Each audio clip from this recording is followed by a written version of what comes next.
Hello, hello everyone. Happy Monday. Hope you all had a great weekend. Today, I will be finishing off the Hunter journey finally. It's taken longer than I expected. I streamed, so last week, all 3 days, I streamed Hunter.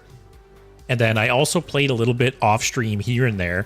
And I'm still not level 60. I think I started off, so I'm at 59. Yeah, I literally just hit 59. When I started Hunter Week, I think I was at 55 or 56. So I really only averaged like one level a stream, which is crazy because I don't know, that just seems slow to me. I thought it would go by faster. So Hunter Week has been extended a little bit. As Bruss said, this man's never playing Hunter again. Yeah, I feel like after the stream, yeah, Hunter's gonna go back to like not being played again for a little bit. It was fun. It was fun because I don't have a lot of experience playing Hunter, right? So a lot of the decks you guys sent me, I have never played before. Some of the, mechanics and strategies and cards I've just never played with. So it was fun to play something different, but it's overstayed its welcome. I'll say that much. So I don't think I'll hit 60 today. I will play Hunter for a couple hours, and then I'll finish things off with the tier list I mentioned. So it's currently 6 o'clock Eastern time. I'll probably play for 2 hours, and then the last hour I will do the tier list. So I got things all set up. I will be tier listing all of the Hunter secrets because I am now the Hunter master. So who's more qualified to tier list the secrets than me? After all of the Hunter games I've endured over the last week. That's what I'll be doing at the last bit of the stream. Also, Metavat, what's this screen? Yeah, so this is something they just added within the last year, I feel like, where if you click on the different classes now, there's a little pop-up and it shows their hero power, it shows their strengths and weaknesses. Apparently Death Knight's weakness is it's challenging to build and pilot decks. Really? What are the other ones actually?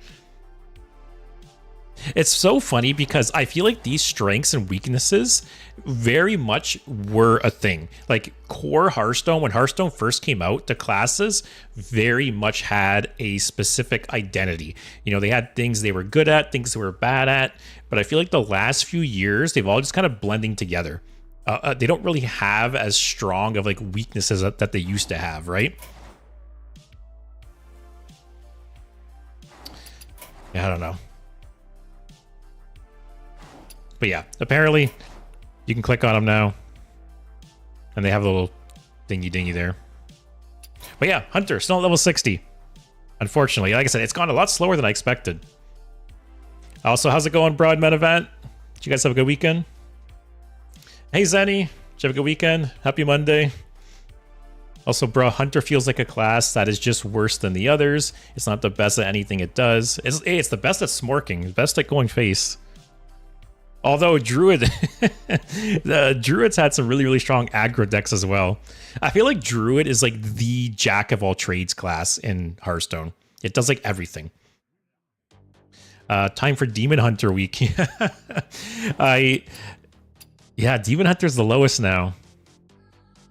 I don't hate Demon Hunter. It's just obviously it hasn't been out nearly as long, right? Like if you think about it, if you break Hunter down, so I've played pretty consistently for 10 years now.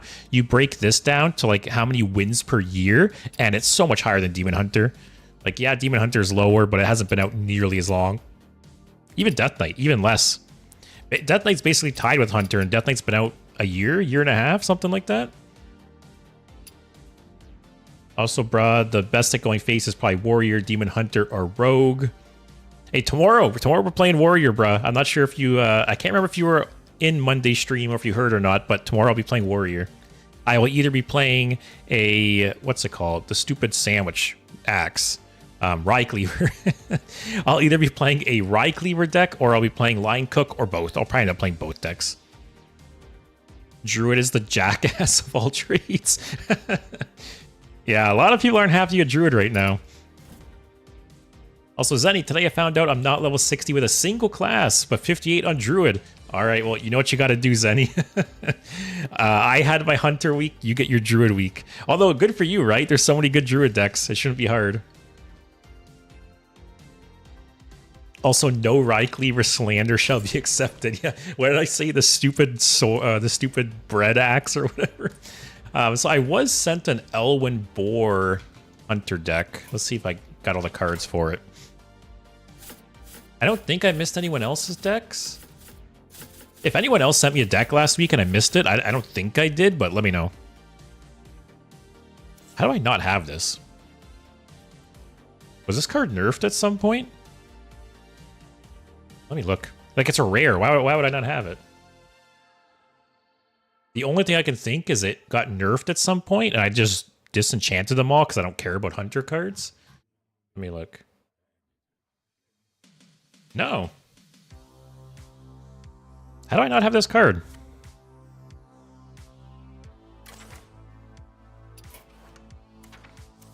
That's super weird. It got buffed at one point. It was a 1/1 originally. I'm so confused. Oh, Selector Breeder was in core? Maybe that's why I remember having it. Still, what set did this come out in? Oh,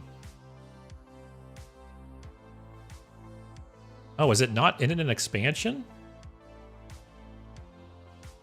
Oh, it was just in core and then added to legacy, so you just have to craft it? Oh, yeah, yeah. Oh, okay, because that explains it.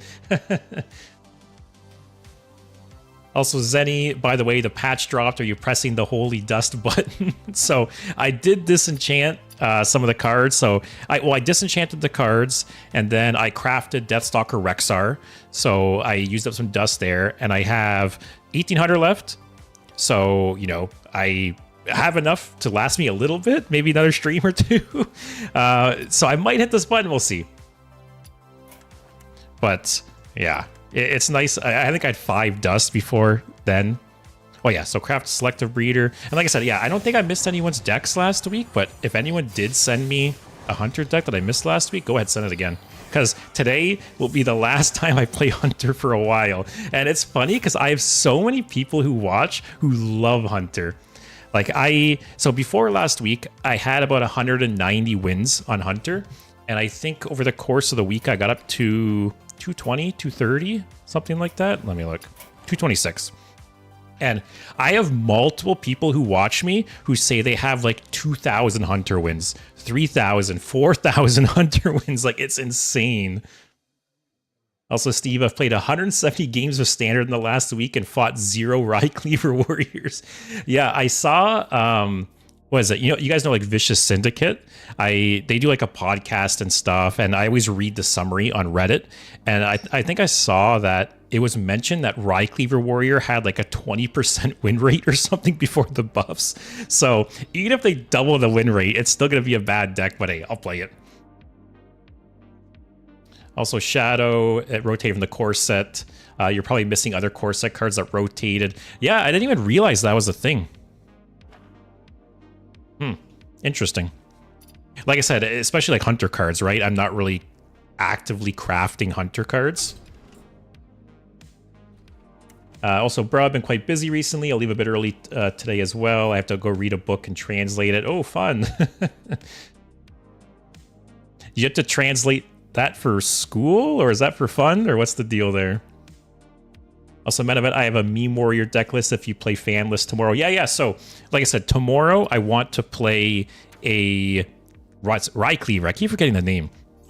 I want to play a Rycleaver deck.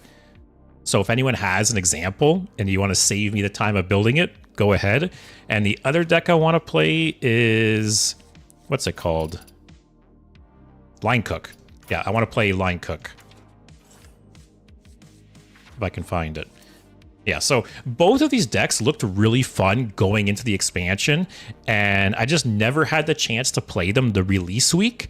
And then I did Hunter week, and yeah, I just haven't had the chance to play them. So perfect opportunity tomorrow, now that we're done with Hunter finally. Also, Metavat's got a list. Let's see what this is.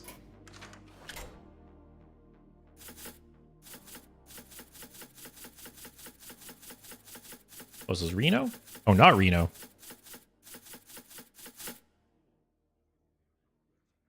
Oh, I'm missing a lot of cards here.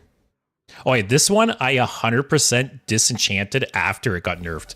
I remember the Wild Seeds got nerfed, and I disenchanted all of them. What else are we missing? Yep, Wild Seed. I disenchanted Wild. Yeah, all the Wild Seed cards I disenchanted the instant they got nerfed. What else? Agrimar. This guy also got nerfed. I remember this. This was in the Nathria mini set. I disenchanted that.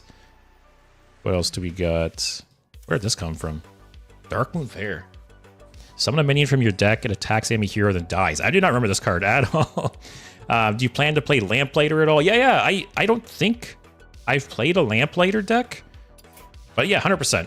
So today, Hunter and tier list. Tomorrow will be Warrior. Monday, I don't know. Monday, I'm not sure what I'm going to do. But one thing I am doing Monday is I'm going to be reviewing custom cards live. So there is a section on the Discord. For anyone who hasn't joined the Discord already, go ahead and go take a look. But I added a custom cards channel where you guys can submit your own custom cards, and I'll be taking a look at those on Monday. Because I'm guessing if you watch me, you know that I do the weekly custom Hearthstone videos on YouTube. And there was a time recently where, because I have some viewers that frequent the subreddit and like postcards on the subreddit, and they found my channel because of those videos. And one of my viewers at one point sent me some custom cards, and they said like, hey, do you want to take a look at these while streaming? And it was really fun. It was fun going over the custom cards live with you guys. So I thought I'd do it some more. So like I said, I posted a channel there. You guys haven't told, I'm sure I'll do it again in the future, but basically this Monday I'll be reviewing all the custom cards that are posted there from you guys. And I've said it before, but even if you've never designed a custom card before, like, go ahead and try. It is super, super simple. I can actually show you guys what it looks like if you've never seen. The like the whole like the UI and everything, very, very simple. So, yeah, see, this is it. Literally, you just click, like, do you want to make a spell? Do you want to make a weapon? Do you want to make a minion? And then you can say, okay, the cost is 8, has 2 attack, 10 health. It's an epic. I'm going to put the legendary frame because why not? You can put whatever set symbol you want. You can put the text, put the name. Like, that's it. Obviously, too, you can upload a picture, too. I think there's even ways to get art from here. Yeah, there's even like AI, Hearthstone AI art if you want. So yeah, it's super simple. So like I said, if you've never created a custom card before and just want to invent some bullshit for me to look at next Monday, go ahead. But yeah, that'll be part of the plan for Monday. But yeah, Steve, like I said, I will play a Lamplighter deck at some point. Also, bruh, done Balder Bunker is broken and nobody can convince me otherwise. Is that the aura that, like, you draw a secret and it costs 1 or something like that? I vaguely know what you're talking about. Yeah. I really like the whole, like, the aura mechanic. It's something I wish they'd expand on some more. Even though they don't call this one an aura, it's essentially the same as like the Paladin auras. Like I said, that's something I really wish they'd expand on. Also, bruh, from time to time I translate books for my friends. It's what my skill set allows. I need some income. Oh, that's cool. So when you say books, are you talking like a novel or are you talking like a textbook? Metavat likes his one-ups. You know, I was actually thinking that when I pasted your deck, Metavat, that I was like, is this a Reno deck? And then I saw a couple pop in for 2, but lots of 1s. I was like, yep, this is a Metavat deck. That's like your calling card, man. So what do we got here? Oops, sent me this deck again. Who's Joe J How on Discord? I feel like it's someone from YouTube. Joel or someone on YouTube? I think it is. Elwin. So yeah, I'll be playing that deck. Not every card has to be there twice. Hey, I'm not talking shit, man. I love it. Like I said, I love that I can tell your decks like without even, you know, like knowing they're yours. It's like your calling card. Oh, bro, that's you. Oh, man. Is there some way to set nicknames on Discord?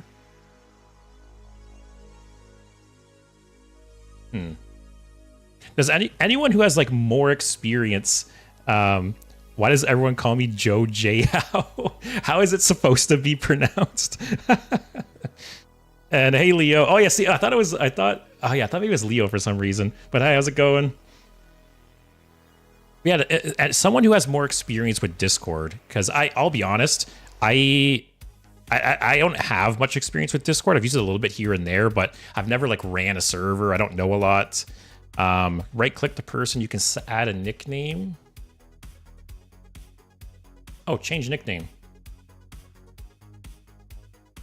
Does this like overwrite their normal name? Like if I just put bruh.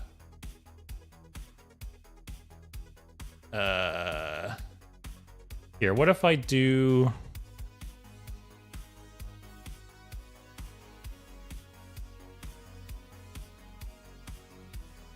There. So what I did as a compromise is I made their name their normal name, and then in brackets I put their the name they use on YouTube.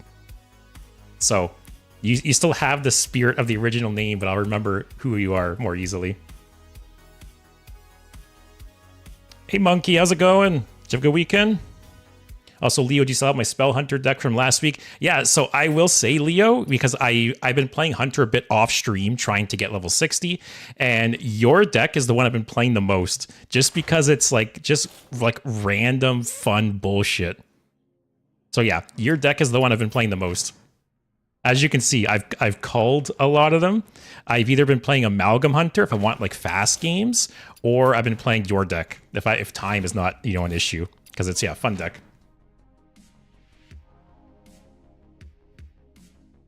Also, bruh, it's Joe Jiao. Okay. For what it's worth, bruh, it's probably because you capitalize like the J and the H, right? So it looks like it's like an initial, then another word.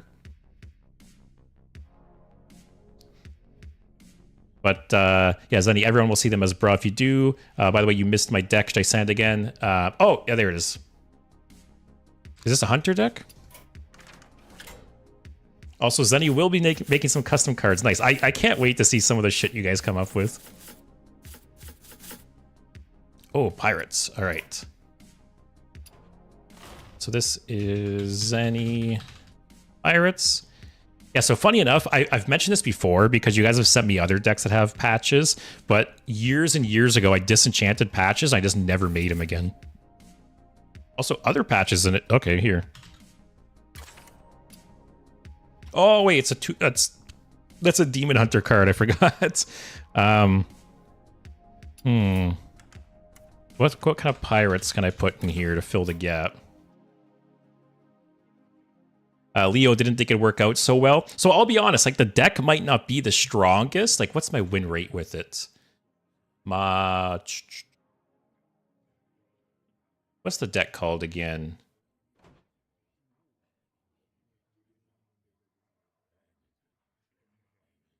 I don't know why it's not showing up here. Oh, wait. Leo spells. Oh, actually, I've won a lot of games with it. Okay, never mind. I thought the win rate wasn't as good as it was, but yeah, I've won a lot of games with it. So it's fun and it wins games. So double whammy. All right, so yeah, we need maybe Sailboat Captain as like a one of. So let's see, we got 3 cards. Is there any like core pirates that are missing?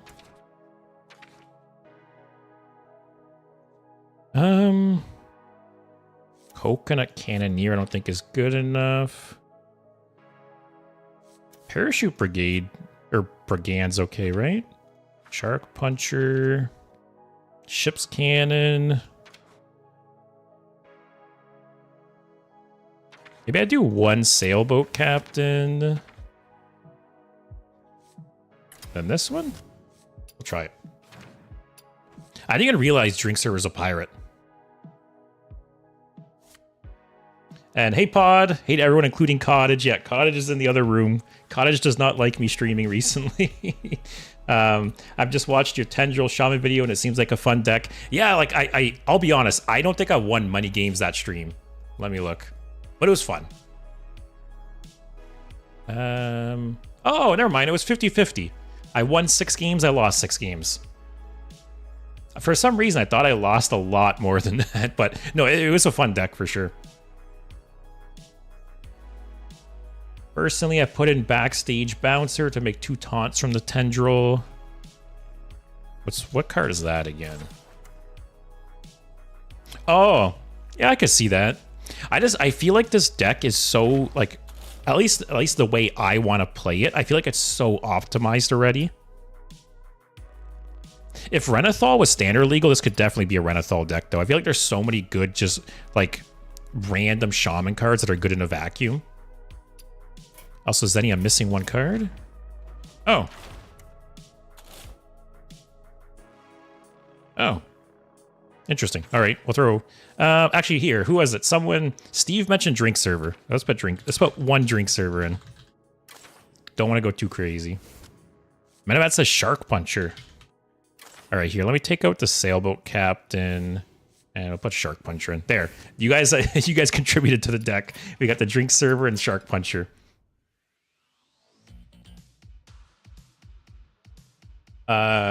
Also, bro, I translate whatever my friends ask me to translate. One of them has good networking, so he asked me to translate a few of his friends' articles. I translate both novels and textbooks. Oh, interesting. That's cool. That must take a while to translate like a whole novel or book. Like I only speak 1 language, but I've never done something like that before, obviously, but that seems like a lot of work. Like if you were to do like an average sized novel, like say 300 to 400 pages, like how long would that take? I have no idea. Also, Leo agrees drink server's decent, include him in some Death Rattle Reno decks. All right, let's go, guys. Let's see how close we can get to 60.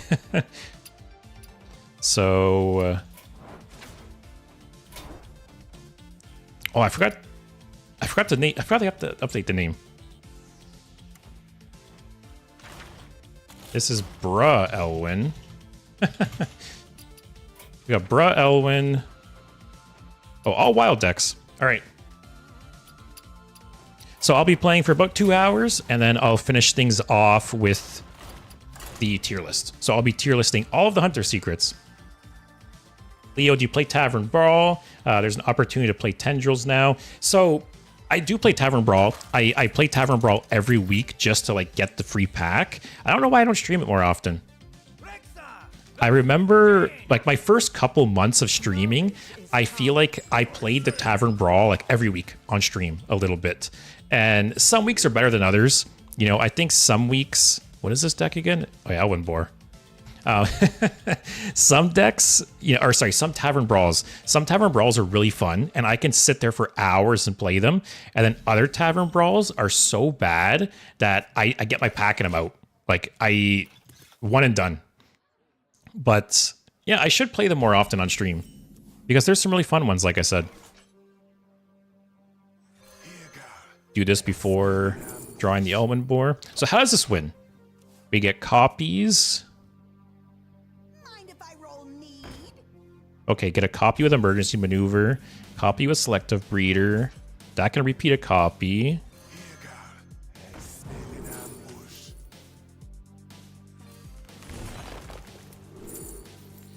That pulls out an Elwyn Boar. Actually, I'll take that. Loot Hoarder, guys. Loot Hoarder 2024. Also, Metavat, do you have a Sylvanas skin? I don't think so. I think Hunter's one of the ones I have the least amount of skins for. I'm pretty sure they're all like variations of Rexar, the only skins I have. But yeah, Leo, like I said, I should make it a goal to play Tavern Brawls more often, especially when they're good ones. Because there's some really good ones that like I can make a whole stream out of. Is that the only beast in the deck? I'm guessing so. Pet Parrot. Oh, there's a farmer too. Interesting. And then this will draw Freezing, Ice, and Emergency Maneuvers. Circle round. Circle round. All right. So maybe I can clear off both my guys next turn, play a Boar, play Emergency Maneuvers. This is off to a good start. Also, Zenny, that Sylvanas skin that says, I will drain you. Like, yes, please. Is that what it says? I feel like I know the voice line you're talking about, but I didn't realize that was what it said. Also, hey, Tind, I remember the first co-op Tavern Brawl took me like hours to complete. Totally my teammates' fault. Yeah, the co-op Tavern Brawls sometimes are brutal. You know, because that's the problem, right? Is you're relying on like the average Hearthstone player, and I am sorry, but the average Hearthstone player isn't too bright. Let's get one, do that. So actually, does anyone know, you know, when there is like the co-op Tavern Brawl going on, can you play with a friend? Because if the next time that Tavern Brawl comes around, if I could play it with you guys, like I would do a whole stream of that. But yeah, doing it with randos is rough. Also, Leo the Brawl, where each minion triggers a random spell, equals 1 and out for me, or the cooperative one, mostly your partners. Yeah, yeah. Like I said, the co-op one, I sometimes don't even get the pack from that. Sometimes I will literally play for like, holy shit.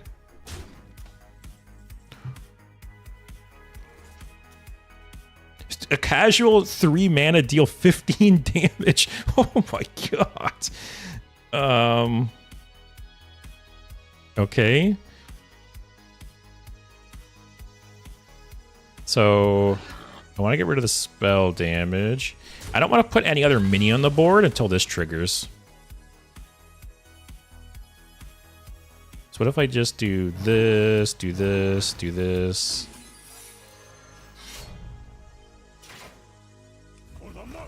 God damn, got 4 on the board already.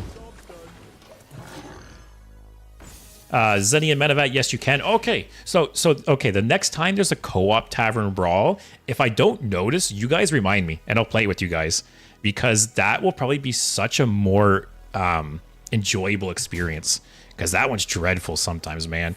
There's been times, like I said, that I've played that Tavern Brawl for like an hour straight, I don't win, and I'm just like, I'm done. I give up. It's not, like the free pack's not worth it. Okay.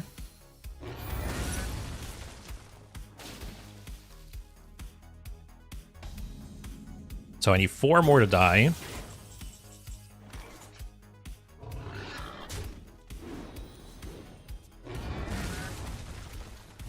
much, but it's honest work. So I can do this now.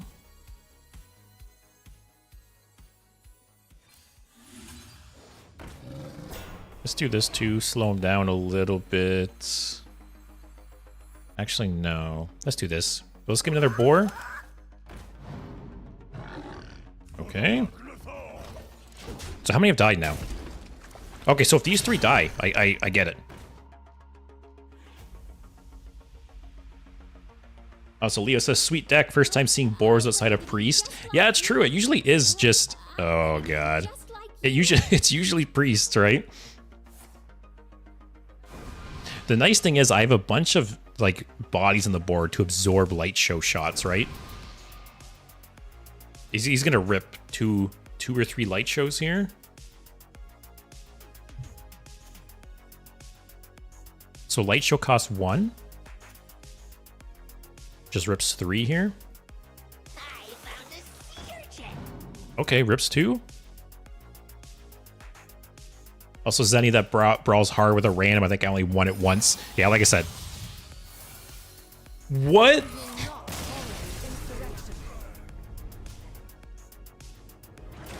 Someone do the math for me on that. That was a 1 in 7? What, 5 times? I'm at a loss. I'm at a loss for words. Is there a bug or something? For real, right? That one guy that he played the one light show and it shot like 5 or 6 times, didn't hit the boar. Oh, really? Let me go to the stream. Can I go back a tiny bit? feel like a couple did hit. It was 50-50.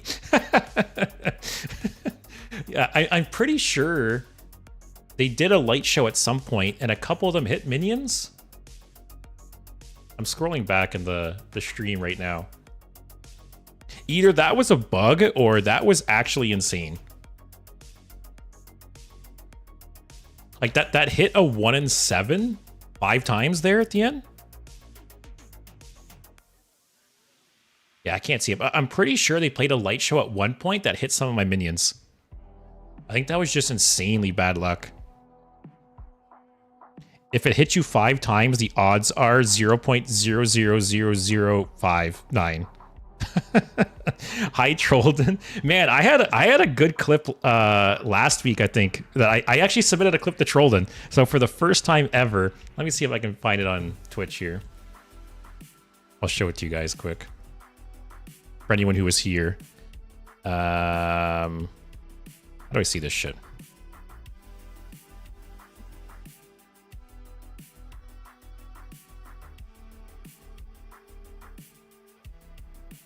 Oh, here it is. I think I have to rip Yogg here. So I don't know if you guys saw this one live or not, but I actually, oh, Leo, I was playing your Yogg deck, and I ripped Yogg. Achievement, Yogg, take the wheel. And right, well, you'll hear, I guess. I've actually never got the Pyroblast outcome. Yeah, so I said that, and I literally hit it. And then, yeah, it went off. I ended up winning the game. Every minion died. Okay. Yeah. I'll leave the whole clip for you guys to go watch yourselves. But yeah, I submitted that to Trollden. First time I've ever submitted anything to him, so we'll have to see. But I could die a happy man if I got on his videos. I've literally watched his videos like since the very beginning, and he's up to like 500 or 600 now or something.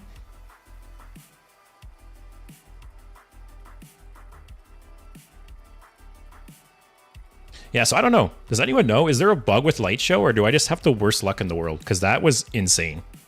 Someone go play a Light Show deck and tell me if it's broken or not. Like, that was crazier RNG than... I uploaded a video to YouTube... What was it? Monday? No, Saturday, I think. I think Saturday I uploaded a video to YouTube where my opponent played Marin, and they played Zarog's Crown, discovered Marin, and then they played that Marin, played Zarog's Crown, discovered Marin again. Like, actually, some of the RNG I've seen recently is just insane. Menovat, same. Trollden was the first ever Hearthstone channel I watched, I believe. Yeah, he's been around since the beginning, I believe. Steve says, oh, previous light shows did hit minions, so that was just insane luck. That's actually crazy. I'll be clipping that as well, because as Zenny said, that the odds are actually insane.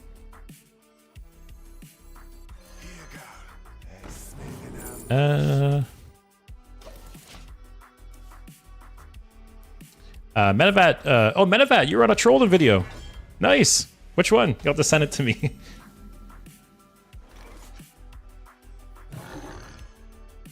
Sure. Also, sorry I'm behind on the YouTube messages. Bruh, translation becomes easier with time. I think my vocabulary is pretty good. So a 300-page book takes me about a month and a half. Holy shit! That was even longer than I was expecting. Oh, man. I thought you were going to say it takes you like a week or something. Oh, man. A month and a half. God damn. You were a good friend. Spending a month and a half translating something for a friend. That's crazy. Also, Barrel of Monkeys is a pretty good card. Good enough to make Silverback Patriarch C play. Yeah, Barrel of Monkeys is just a really good, solid card. That's honestly why I was really looking forward to the drink spells, because it's the same mechanic, right? And Barrel of Monkeys, yeah, very, very good card. Leo, by the way, I think it's an homage to the WoW gamer who got to level 60 only by killing boars. I didn't even think about that, actually. The the South Park episode. Yeah, I'm gonna get Max Hunter with Elwyn by killing Elwyn boars. That's funny. Oh, I didn't even realize it would trigger that with them on the board. That's cool. All right, run out of gas a bit here, though. That helps.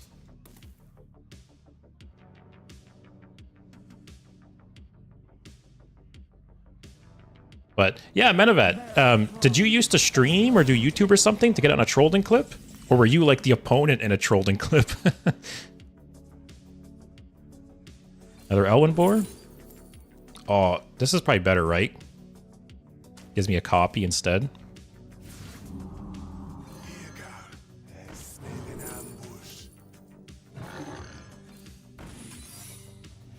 Alright, we want these guys to die.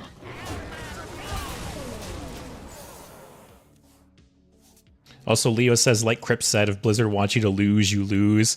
Man, I miss Salty Crip. Also, Tind has never seen Boris proc. Alright, well, we gotta keep going until it happens then. Tind says, and before your opponent was streaming and they're gonna end up on Trollden before you. Can you imagine? That'd actually be really funny because in the Trollden clips, the opponent's name is covered up with like who the submitter is, right? So you wouldn't even see my name. So rude. All right, do this, this, this. Get this for another copy. We need 4 more to die. Yep. Can you stack 2 copies? No. All right, we have a decent chance of pulling this off here. Zenny, I've never got Legend in Wild, but I think it'd be a funny deck to try it. Yeah, I'll be honest, I've never hit Legend in Wild. I talked about it during a recent stream, but I've only ever hit Legend in Standard. So maybe like next month or sometime soon, I'll have to go for Legend in Wild. Also, I want this guy to trade. I guess that's the only annoying thing about this secret, right? Is like they have to trade into it.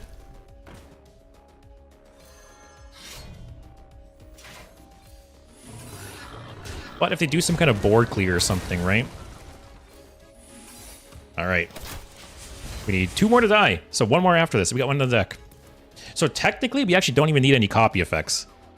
I'll pull the other one with the weapon, and once those 2s die. All right, Tind, this might be it. Also, Menevat, I did like 5 or so streams once, and I got a really good clip. Oh, nice. If Trollden gets both sides of a fun moment, he shows both. Yeah, I've actually seen that before, where it he flips back and forth between both perspectives. That is funny. Also, all right, I got Freezing Trap, right?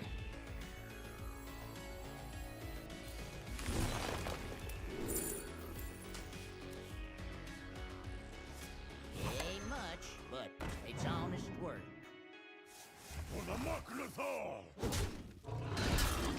Okay. I just need these 2 to die.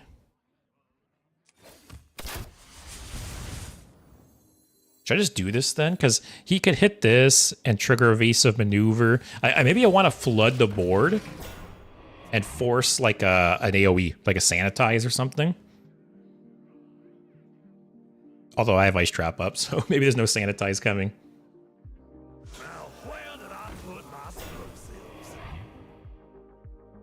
This is not what we stood for. Bruh, I wish I could read 300 pages a week. So I guess the way I was thinking about it, right?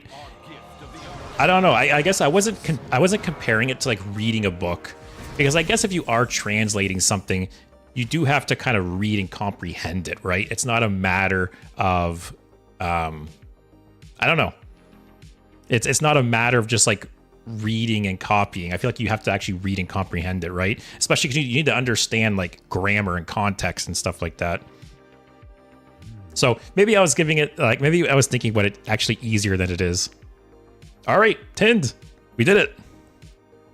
So I don't want to swing. Actually, I don't want to swing because then I can't swing when I get the weapon. So Out of my field. you go there.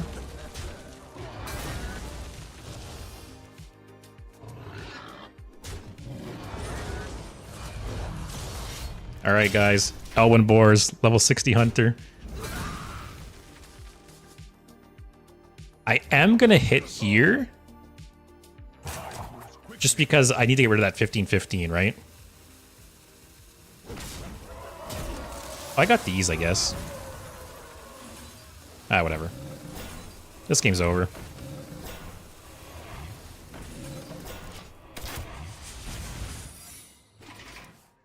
I should have hit face, actually.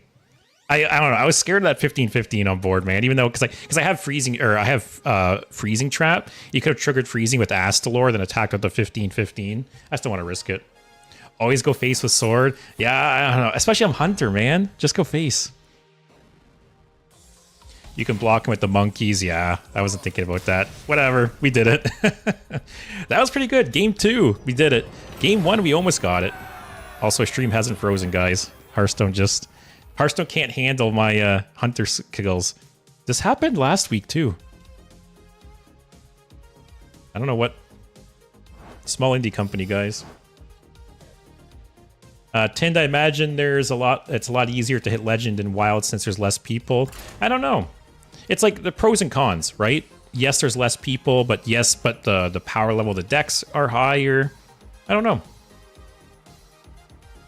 Also, Menavat, I want to make a custom set like Caverns of Time, where I buff old cards that were killed by newer cards, like Silverback Patriarch or Howling Commander. I would like to see that. I talked about it during a previous stream, but So I'm going to still keep doing my weekly custom Hearthstone videos, right? But I think I want to start doing another series where I review custom Hearthstone sets. So stuff like that, right? Because when I browse through the subreddit, I always see posts for people who make like custom mini sets or custom mechanics, and it's too much to cover in my normal videos. So I think I'm going to start doing a separate video series where I cover things like that. Like the whole video will be dedicated to like one thing. It'll be dedicated to like one set someone made or some kind of collection of cards someone made. So yeah, that's a perfect example of Medavat of what I'd like to see.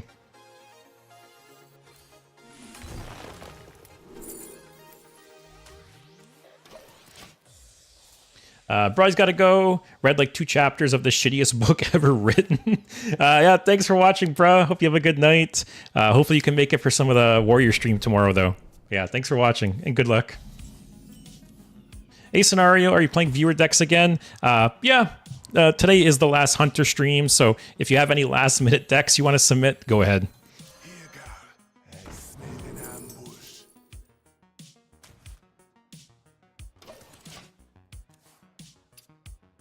Oops.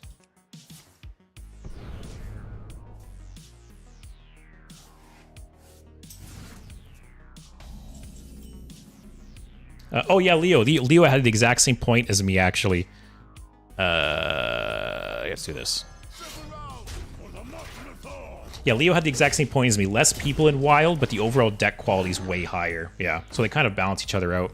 Also, Tin Coin Ooze. Can you imagine? He would have earned that win if he did do that.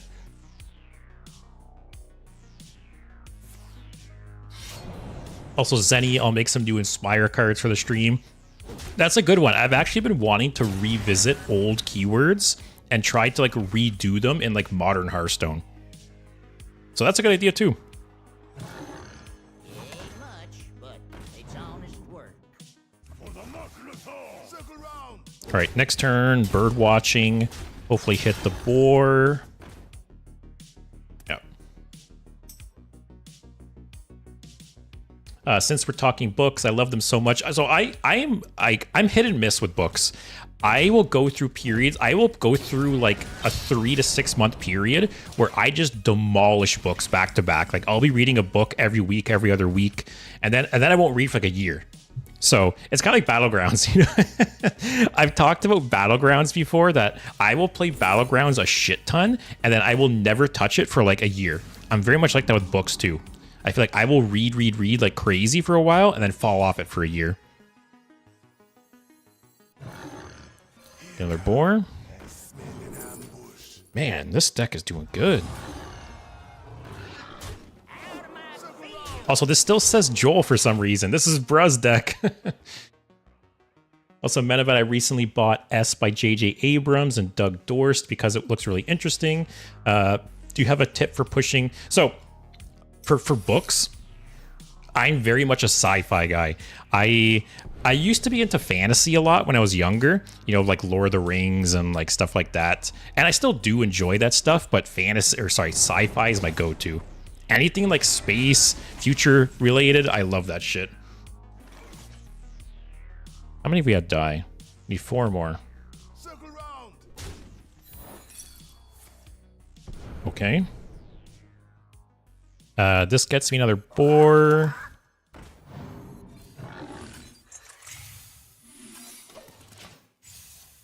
Also, Steve, do you have a tip for pushing from Diamond 5 to Legend? It's getting much harder to climb. Yeah, unfortunately, that's why I don't get Legend most months, is you definitely hit a wall at Diamond 5 where it slows down a lot.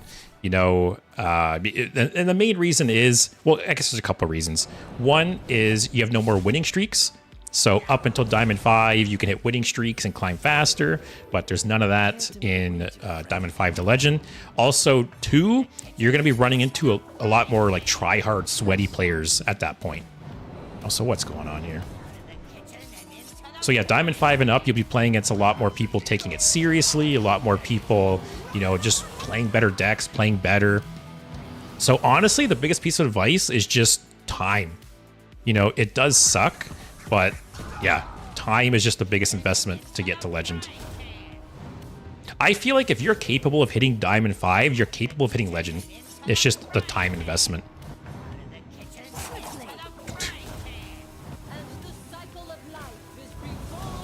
Oh, fun.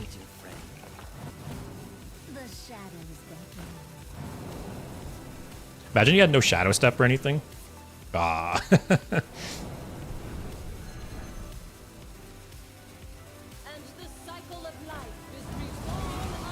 I haven't seen that deck in a while. You guys can't see it. Heavy hitter, and people wonder why I think Rogue should be deleted as a class.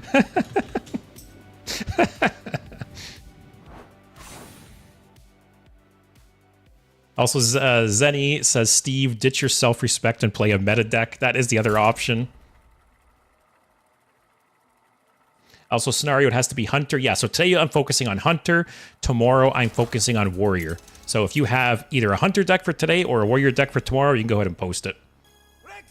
Oh god, another Rogue. I got PTSD after that last game.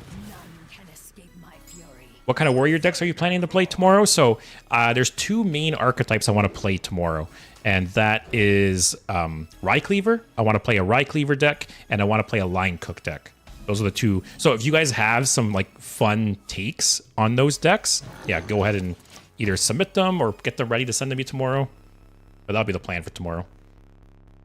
Also, Zenny, that was so cringe. Never seen it before. Yeah, I haven't seen that combo in a while, but it's... I feel like he overplayed it a lot, too. I feel like he didn't need to play as many cards as he did. I think he was just, like, toying with me.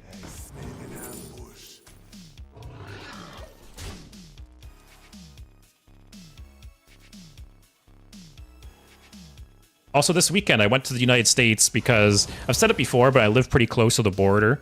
Like, literally drive like an hour, and I'm in the U.S., so I went there this weekend, and I got some vanilla Coke, which they don't have in Canada, and I absolutely love. If we had this in Canada, maybe it's good that we don't, because if we had this in Canada, I'd be buying this shit all the time. All right, coin swindle.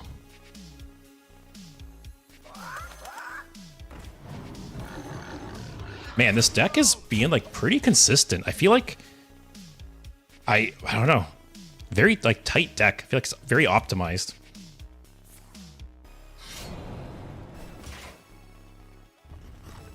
Also, Steve, if only I had Dust, got patches randomly, got to Diamond 2 with the Pirate Demon Hunter. Yeah, I feel like Pirate Demon Hunter is probably a good deck to climb with.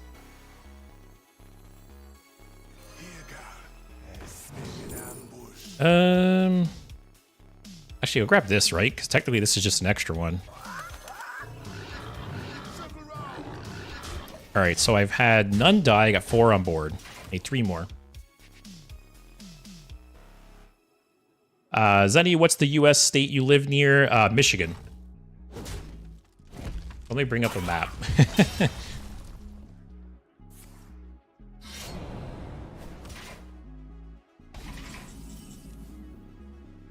So yeah, I'm in Ontario specifically.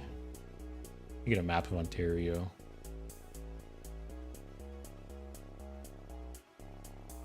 These maps all suck.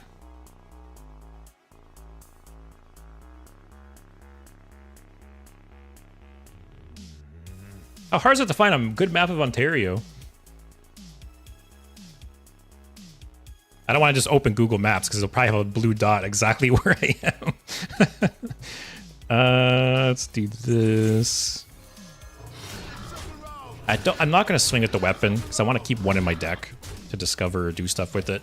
But yeah, so basically Ontario, you know, Southern Ontario, it's near Michigan, New York. That's like the main two states that it kind of runs along.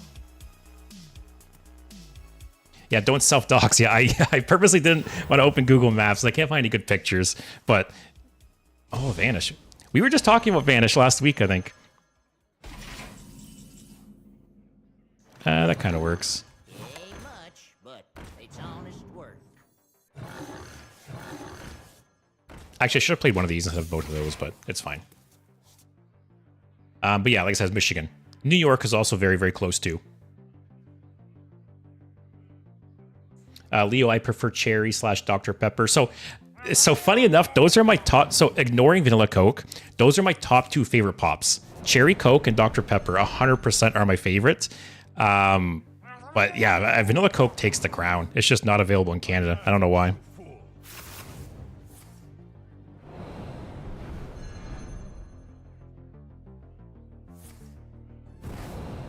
Ban of knives. Ban of knives and kill them all.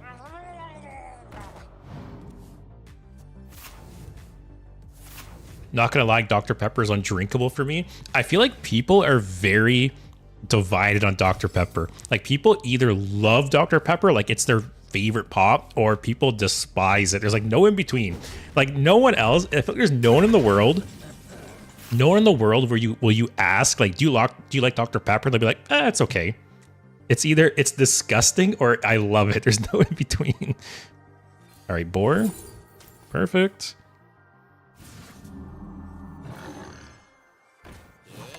Also, it's kind of funny, like, this is like anti-mill tech here. So I do want one to die. Oh shit, I didn't realize he was so low. I should have just attacked face there, jeez. I'm not even gonna win with the sword here, I'm just gonna win with boar damage.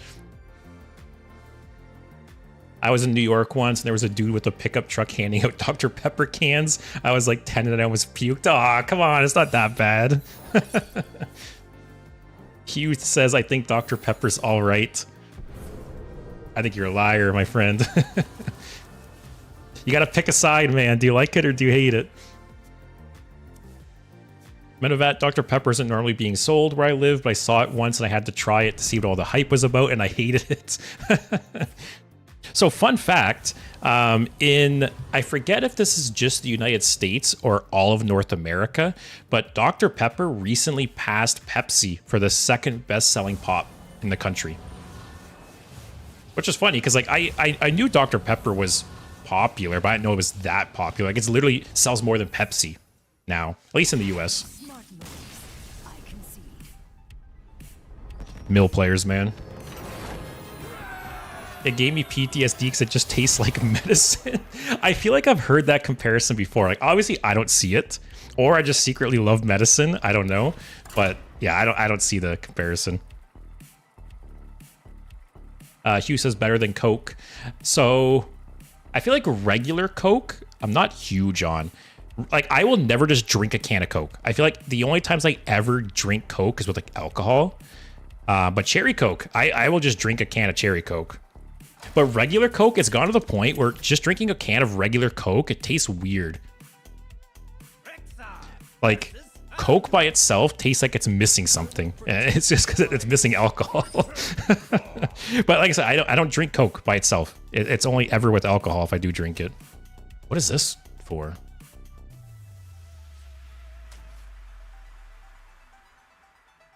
I don't know how to mulligan this deck.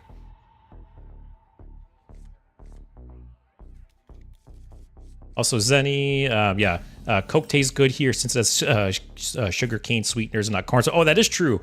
I've had, so my dad travels to Europe a lot for work, and he's brought back some Coke and some stuff from Europe because, as you said, in North America, they use high fructose corn syrup to sweeten pops, but in Europe, they use actual cane sugar and it's more expensive, but it tastes better. And yeah, I've had pop imported from Europe before, or like brought back from Europe before, and there was a difference for sure. Also, Metavet, I haven't had cherry Coke in a long time, but I always liked it. So it's really weird to me how years ago, cherry Coke and vanilla Coke both used to be like limited time flavors, at least in Canada. I'm sure in the US, they've always just been available year round. Is this a pirate? Ah, too bad. Yeah, so at least in Canada, cherry Coke and vanilla Coke were kind of just here and there rotating flavors. But then at some point, cherry Coke just became permanent. Like cherry Coke is available year round all the time, but vanilla isn't. I don't get it. Because cherry's good, but I think vanilla is so much better. Tin says, I really like Dr. Pepper, but sometimes it's undrinkable for some reason. A lot of Dr. Pepper haters in the chat, I'm finding. I don't like it. Also, Leo, in Germany, we drink Vitamalts / malt beer. It's also pretty good. Or Fanta Exotic. It's funny, I feel like Fanta isn't really popular in Canada at all. I'm pretty sure it's popular in like the US and some other countries. Like, what does this play? Repeat the last spell you cast at an enemy. Aim shot?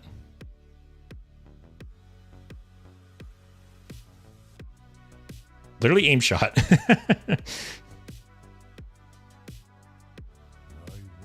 This hand's kind of rough. He's stabilized. He's at 19. I got 2 cards. I'm probably not going to win this. Also, is any fun fact, my state is the #1 sugarcane producer in Brazil. Nice. We appreciate you all. With I feel like everything has sugar in it now. It's actually crazy. I remember I saw a thing on Reddit recently talking about how prior to World War I or World War II, I guess brushing your teeth wasn't like commonplace. And it blew people's minds in the comments, right? But then people were saying that like prior to those time periods, there wasn't sugar in everything, right? Nowadays, sugar is in everything, and it just rots your teeth away. But that wasn't the case at that time period, right? But yeah, now I feel like everything has sugar in it now. Like things you wouldn't expect. It's crazy. Also, Metavat, don't roast Pepsi. It's good. I don't think Pepsi is bad, but I feel like given the choice between Pepsi and like any other dark pop, I'm taking that. Like Coke, root beer, Dr. Pepper, like any dark pop, I will take over Pepsi, but it's not bad. Also, Hugh, I haven't had Dr. Pepper in a while. Y'all making me want to get a Dr. Pepper. Hey, you're welcome, man. You won't regret it.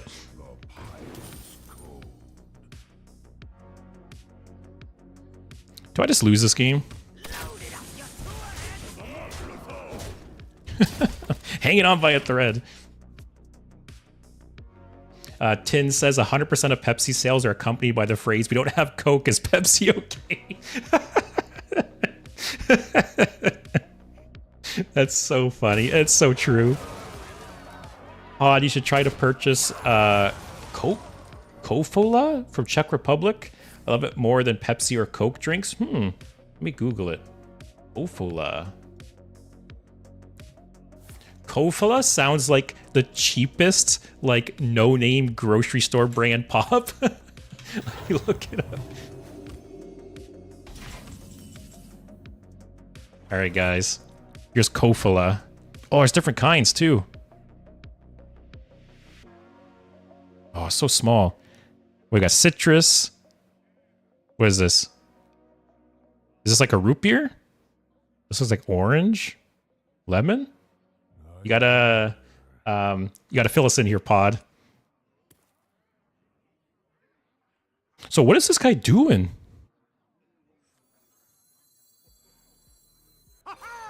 Like how?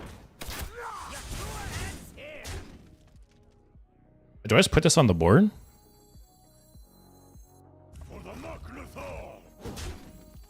I didn't play any spell, right? Okay. if he just heals and passes, I win, I guess. But geez. Hughes has a pirate deck without patches. Yeah, unfortunately, I don't have patches.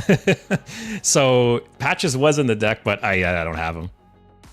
Years ago, when patches was nerfed, I disenchanted him. I just never have crafted him since. Also, Tinned, I wonder what the corn stuff tastes like because it's illegal in Europe. Not fit for human consumption, apparently. So, I'll be honest. Like the high fructose corn syrup, it's not dramatically different. You know, if you put the two side by side, it's not an insane, like there is a difference, but it's not gonna like blow your mind or anything, right? Whatever, I expected to lose this game so many turns ago.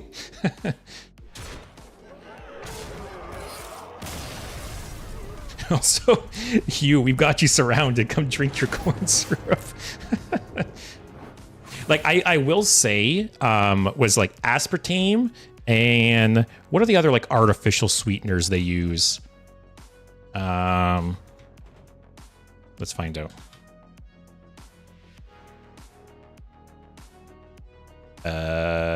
Sugar substitute. Types. Yeah, aspartame, I 100% notice a difference here. This is what all the diet pops use. So if you get, if I'm not mistaken, if you get like a Diet Coke, Diet Pepsi, this is what they use. And I think it's the difference between sugar and high fructose corn syrup and aspartame, huge, much more than like high fructose corn syrup and sugar, I think. And then what's the other big one? Stevia.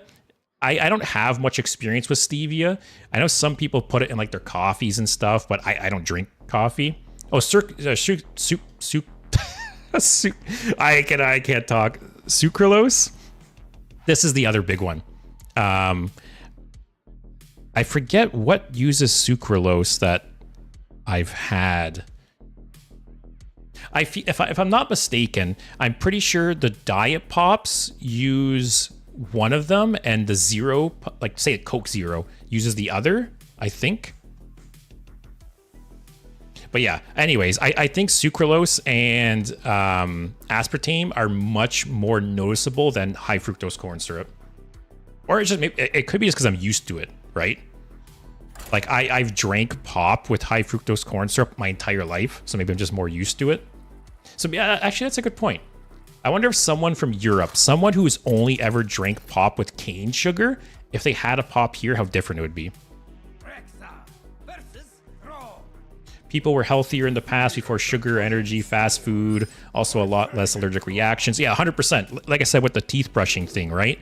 That, you know, it wasn't as big of a deal back then because there wasn't all the shit in their food like it is now. Our root beer tastes like a mix of beer and a sweet syrup / Coke. You know what's funny is, yeah, root beer, like at least here in North America, root beer tastes nothing like beer. Like not even close. If you blindfolded me and like gave me this drink, beer would never be anywhere on my mind at all. Okay. Tin says that fake sugar literally makes me feel dizzy. Hey, Mr. Dash Ferret Picture. I'm not sure what to call you. How's it going? Can't drink zero sugar drinks. Yeah, most of them aren't great. Although I will say, you know, because like Diet Pops, right? I think Diet Pops are disgusting. Diet Coke, Diet Pepsi, whatever. I don't think they're good. But I recently tried Coke Zero again after some people suggested it and were talking about it. And don't get me wrong, Coke Zero is not as good as normal Coke, but it's better than Diet Coke. I feel like it's a good like middle ground.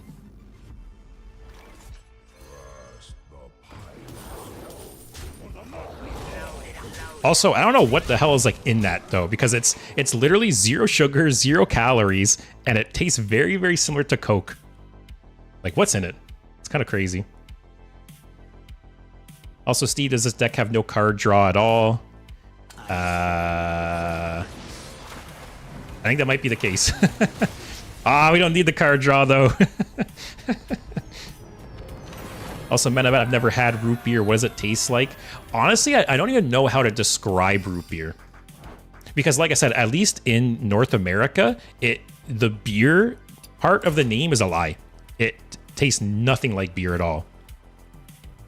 It's, I don't know.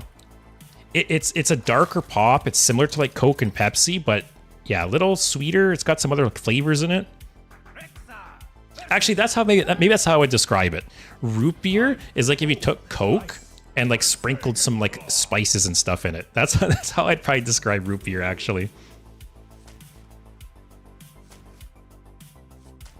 All right, let's try this. Mr. Ferret only drinks raw milk and water. I haven't drank milk in like years now, and I feel like I have no tolerance for it anymore.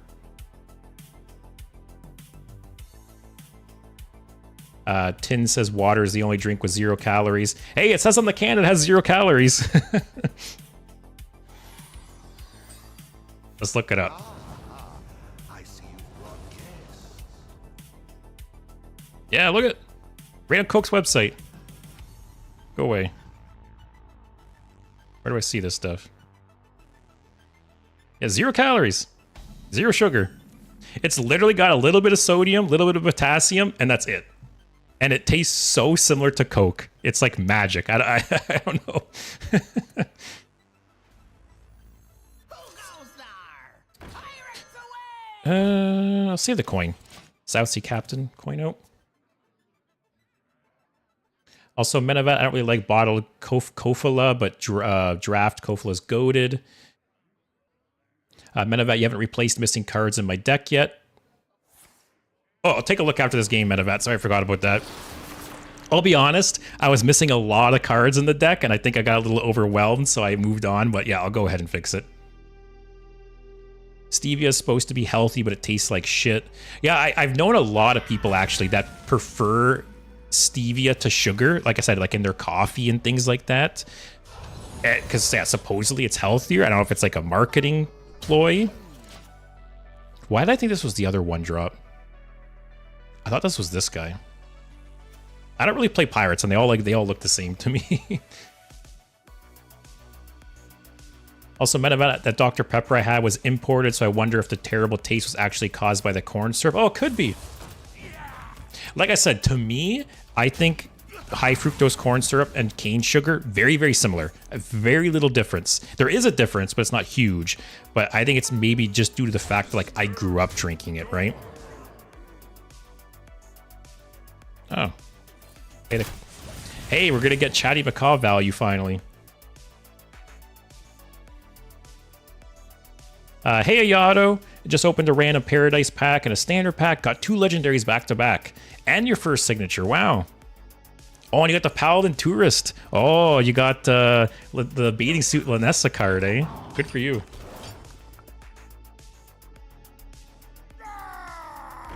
First says cold water is negative calories because metabolism has to recover the temperature loss. Oh, yeah, see, now you're cooking.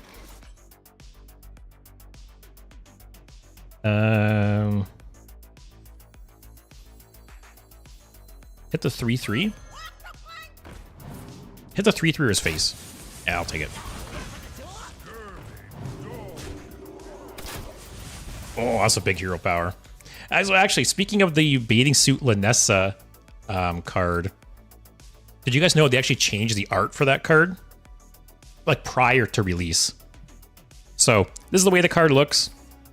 And I guess the original commissioning of the art, so you can see here, this is the art, right? The original commissioning of this art was this. Here, we can compare them. So yeah, this is current art. This is the original art. God forbid they show some skin in a beach-themed expansion, guys. Ooh. Like, actually crazy. So yeah. Oh, god damn, Blizzard. Taking everything away from us. Can't even have legs anymore.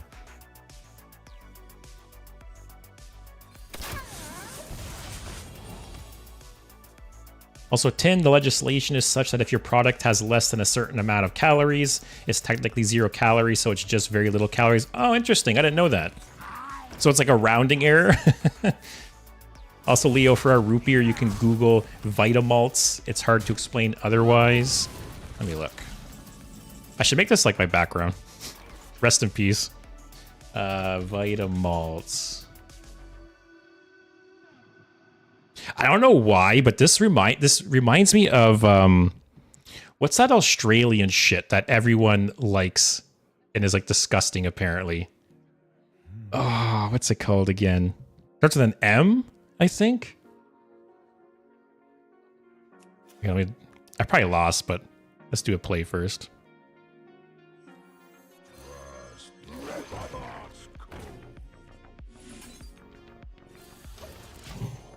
Yeah, what's that shit called?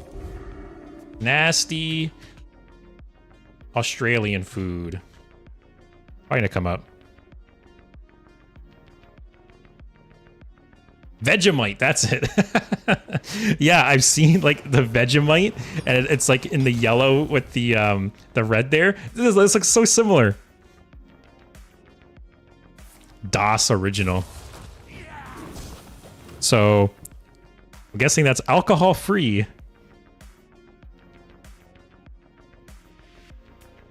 Yeah, I'd be down to try this. Where'd you say this is from again? What did Leo say? In Germany. Oh yeah, duh. Das Original. Of course, it's German.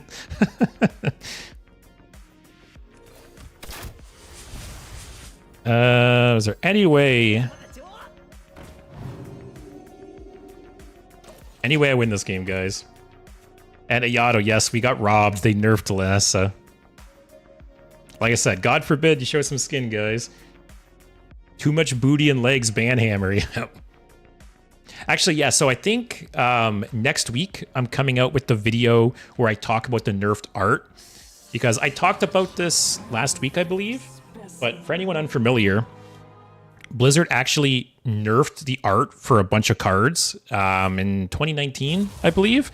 And I already filmed the video, so I'm coming out with the video. I just got to edit it. But I can give you guys a little sneak peek. Because the one that's most famous... It's not what I want. Yeah, the one that's most famous is they changed Jaina's art. Here, I can show you guys a before and after.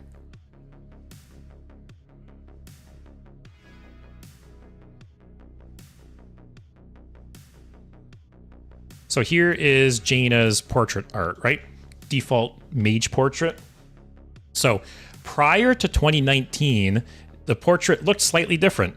And you were to play a game. The game's called Can You Tell Me the Difference? Why does it not want to switch? There.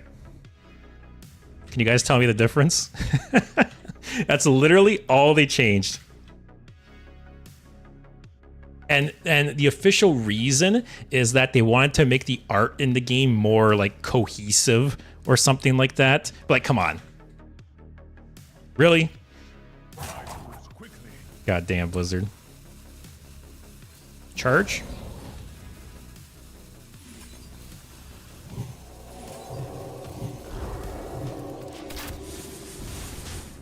Probably lost this, but never know. I'm a hunter, I don't give up. And it's such a small difference. Yeah, I know. It's such a crazy change. Deadly Shot is the weirdest change. Yeah, let me bring up Deadly Shot. So this is current Deadly Shot. So once again, so I guess to set the stage a bit, right? The official explanation for all these changes, because they changed 8 cards, I believe. 1, 2, 3, 4, 5, 6. Yeah, they changed 8 cards. So it's the only time in Hearthstone's history they've done this, and they did it 5 years into the game. So quite a bit into the game's life.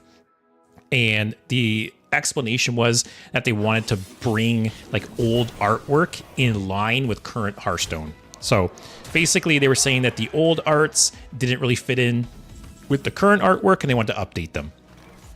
But it's bullshit.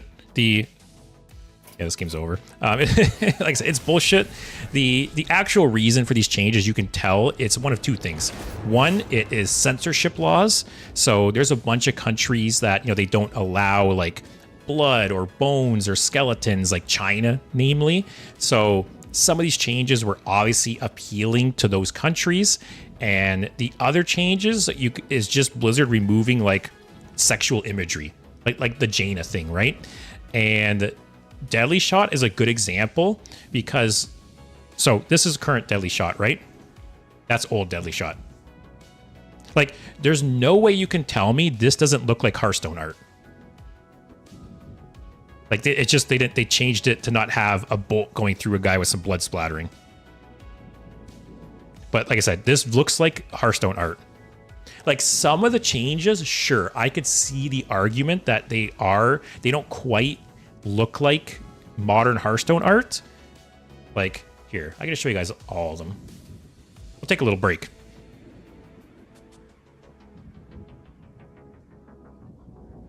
Are they opening? Let me try again.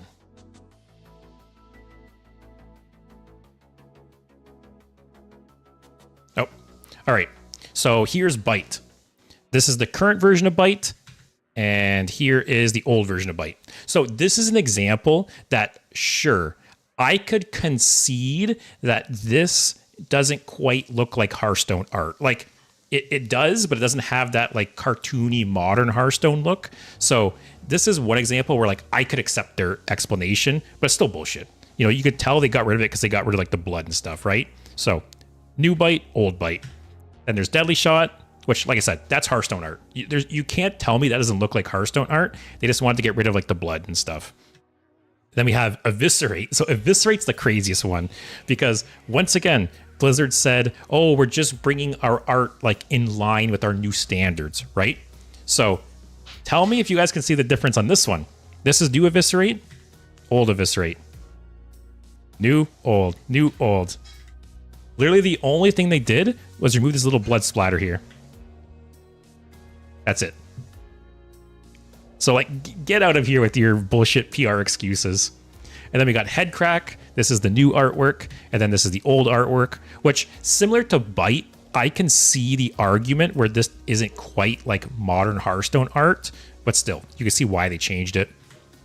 Then we got Jaina, rest in peace. And then there's just an example of the two, portraits. And then we have Queen of Pain. So Queen of Pain is an interesting one because this is where they reworked the card. So Queen of Pain was originally called Mistress of Pain, which legs are a no-no, guys. Linessa showed us thighs, legs, that's a big no-no. So they removed Mistress of Pain from the game and they changed it to Queen of Pain with this new art. And like I said, this happened like 5 years into the game. Also, Pod, the best solution is to become a breatharian. You don't need to solve any food or drinks.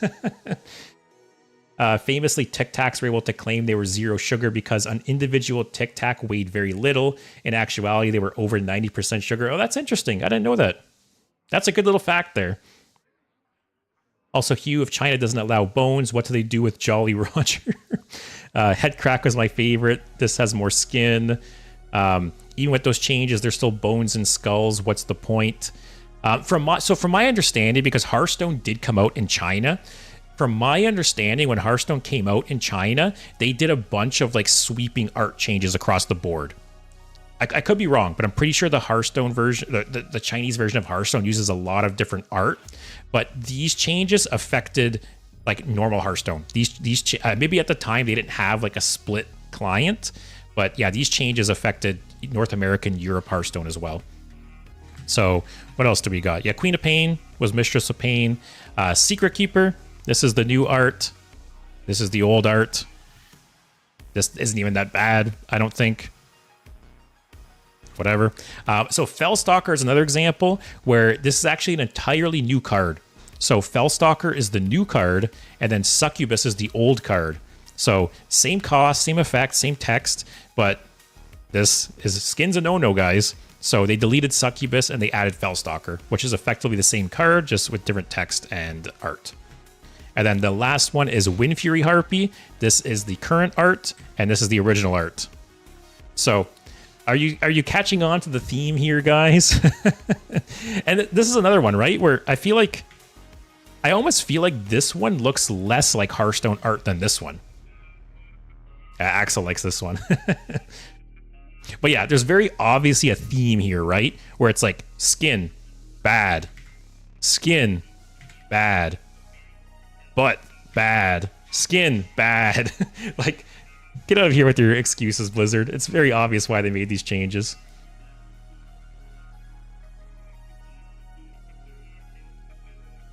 Skeletons have added armor and helmets in China. Yeah, I've seen, like, it's not just Hearthstone, right? There's tons of games that the Chinese client uses different art, where, you know, they cover up, like, say, like in World of Warcraft, right? There's the, they're just called undead, right? There's the undead race where it's different in China where, yeah, they cover up like the bones and the skin and stuff with like armor or like hair or things like that.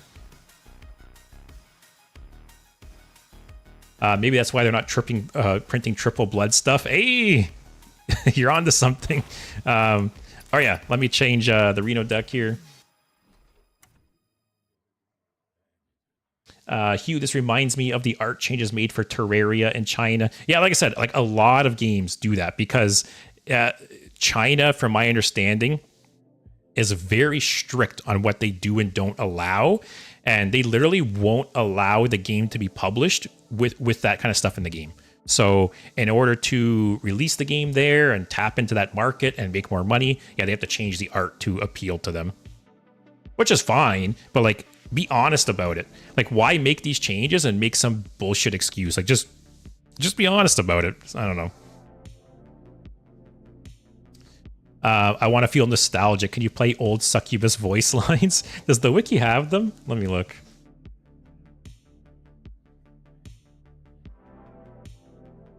Oh, yeah, Succubus removed. Ooh, you're in trouble now. Yeah, that's a no-no, guys. Ooh, you're in trouble now. As the master wishes. It's so funny. Oh.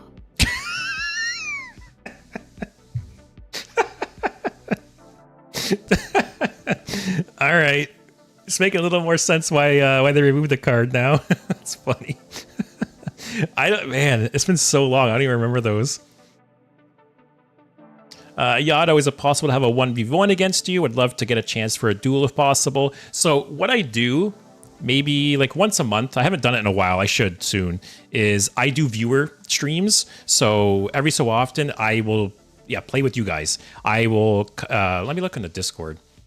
There's like been a couple times now where I've come up with like fun deck building restrictions and we just play it together. So let me look. Oh, it looks like July was the last one.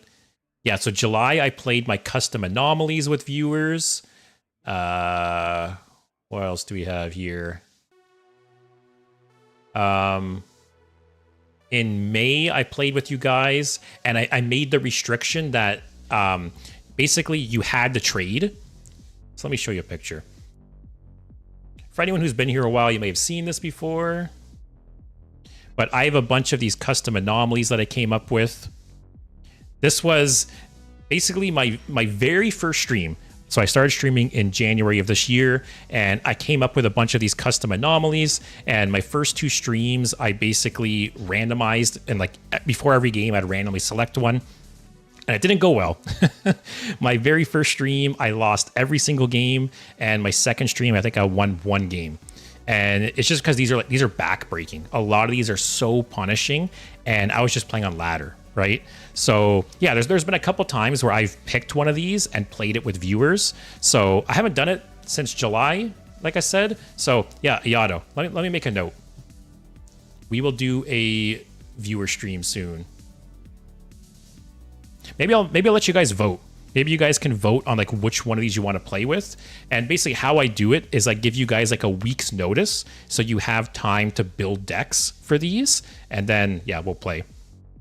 But one of the ones we did recently was Value Town, where you have to trade. You could only attack your opponent if their board was empty, and it resulted in a lot of really cool decks. Like I said, I gave people a week to come up with deck ideas, and people came up with a lot of creative, cool stuff.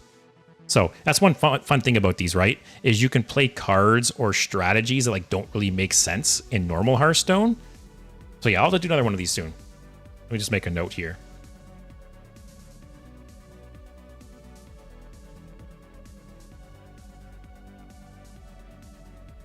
Also, what do we got here? Axel Master. I was basically a child when I last heard this, so it's quite the surprise. Oh yeah, we were talking about that in a recent stream, right? How some of you guys started playing when you're super young and now like you're grown-ass adults. It's crazy. Leo, I think they wanted to change the voice line too. I can ease your pain, and then this art, I understand the nerf. Yeah, I understand it a little more after hearing the voice lines. I'm not gonna lie. Tind, I'm not mad they remove stuff. It's their game, but I feel talked down to when they lie like that. Oh, 100%. That's the thing, right? It's like they talk to you like a parent talks to their child. Like if you want to change the art to appeal to China, who cares? If you want to change the art to like tone down like the sexual nature of it, I don't care. But at least be honest with us, right? At least, you know, just be truthful and like don't talk to us like we're children or, you know, like, or we're stupid, right? Ben Burrows Hearthstone was something else. Maybe I'll just... I'm not going to craft these because they're epics. No epic, no legendary. I'll craft these. They're rares. Whose deck was this? Menavat? Let me see.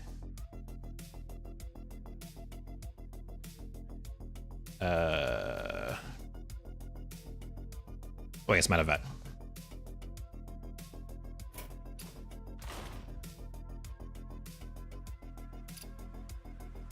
Remove Monstrous Parrot. I built this deck before the nerf. Which one's Monstrous Parrots? Oh. Oh, this isn't a Reno deck. What am I talking about? What is this deck?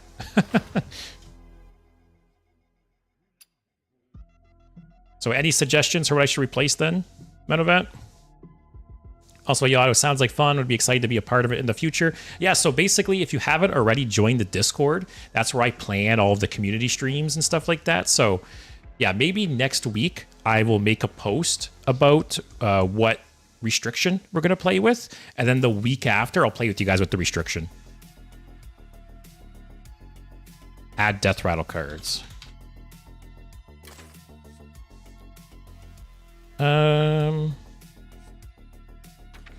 There's some fun Death Rattles. Porcupine's cool. Is there any ways to like buff it? Oh, Tonk. Nice.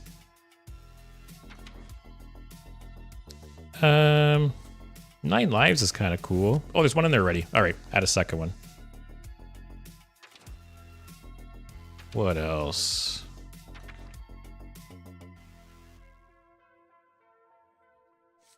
Gilly? I opened Signature Gilly. I gotta play him, right? Any Death Rattles or anything worth it here? Actually, I could do Cup of Muscle and then add Porcupine. C? Yep. Okay, what, 2 more cards? Axel says egg. All right. All right, this is Menavat. Oops. All right, let's try this one. Also, Ferret started playing Hearthstone and watching Hearthstone content this year. Nice. It's, you know, I've talked about it before, right? But it's always cool to me that Hearthstone is 10 years in and new players are still finding the game and still coming into the game. Because you always hear people always talking about like Hearthstone's dying, right? But you guys are proof.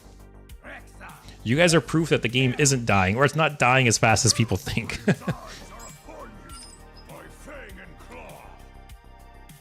Also, yes, Hugh, we got a Denathrius.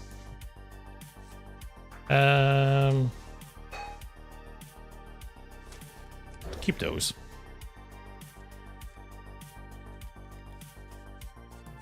Yeah, I did not remember those succubus voice lines. That's so funny. I very much understand why they were burned in your brain now, Menovad. Nothing really want to hit off these. Axel started in the grand tournament. It was miserable. Game's a lot better now. I think there's pros and cons. I think there's some things that are better in the game now, some things that are worse. Caught this one eating party snacks. This was nerfed, wasn't it? Wasn't this like a 3-5 at one point or something? Ayato, despite it being handled by Blizzard, I think it's just the most straightforward card game out there. Yeah, in terms of digital card games, like it's hard to include Magic, right? Because Magic is primarily a physical card game. But in terms of digital only card games, I feel like Hearthstone's, it's not even close. Hearthstone's top dog. All the wild seeds were unnerfed. Oh, I didn't realize that. When they rotated to wild, is that when they unnerfed them? But yeah, I feel like the only card game that really competes with Hearthstone in the digital world is Magic, and Magic isn't even, like I said, primarily a digital game.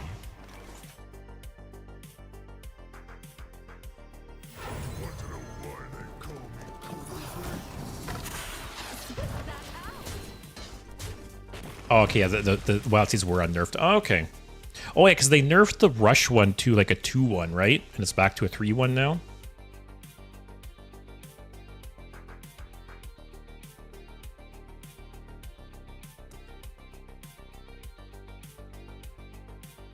This guy playing Reno Warrior. Faria was a thing. Do they still release stuff for it? I have never heard of Faria.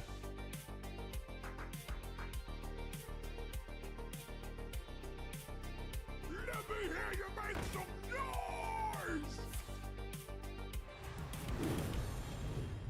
Yeah, I'm not sure.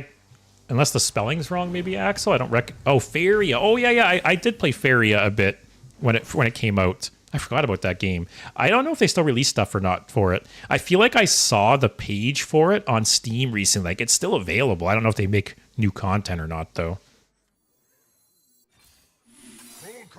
Attack! Spit that out. Kind of want to save those for porcupines. Also, Artifact, sure try, but I'm sure we all know what happened to it. Man, I was hopeful for Artifact. I pre-ordered Artifact, and I jumped into it like right when it released. There were some things that did really well. I honestly think if Artifact was free to play, it might have had a chance. Not to be like top dog, but I think it might have had a chance to be semi-successful. But the biggest problem with Artifact was that you had to pay to play it. I forget if it was $20 or $40, but you had to pay to play it, and then you also had to buy packs. You know, but the fact that you can buy and sell your cards on like the Steam market, so good. I wish Hearthstone had something like that. Gain a random death rattle from a minion in your deck. Sure. Oh, that's a pretty good one. Cool concept, but didn't take off. Yeah. Yeah, Artifact had some really cool ideas and some really good things going for it, but it made some really big mistakes as well. Hugh says this deck is almost an Egg Hunter deck. That's true. We got Tonk and some other stupid shit in it, though. Pokemon TCG was good. Lost all my cards when they introduced Pokemon Live. I got mad and never played it after. I played Pokemon a bit growing up, like physically, but I've never touched it digitally. I actually haven't played it, period, since I was a kid. Yeah, you can't Reno next turn, right? If he Reno's on 10, that's gonna hurt.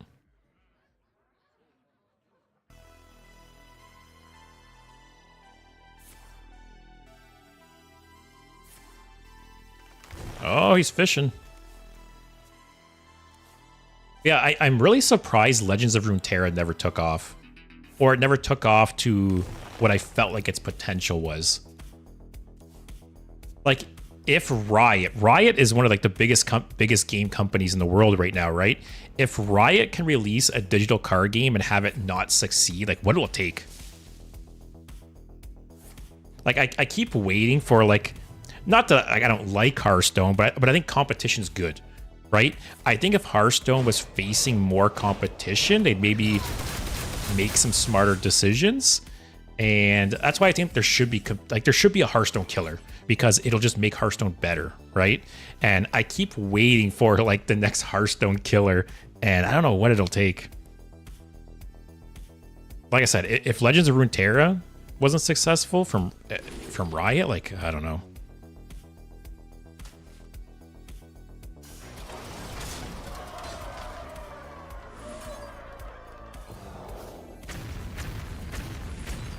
Reno here would really suck. I'm not going to play this actually. Oh, I did that on accident. Whatever. I didn't want to play it because he might Reno here. Tins, you could actually talk to your opponent in Pokemon TCG, which is an outrageous concept in modern gaming. That's true. More and more, right? All you can do to communicate with your opponent is like emotes and stickers and things like that. Which I don't blame them, right? Look at League. Like, League's chat is so toxic. That's one of the reasons I stopped playing League, is it's just, I don't know. Everyone just complains and talks shit, and like, it's not fun.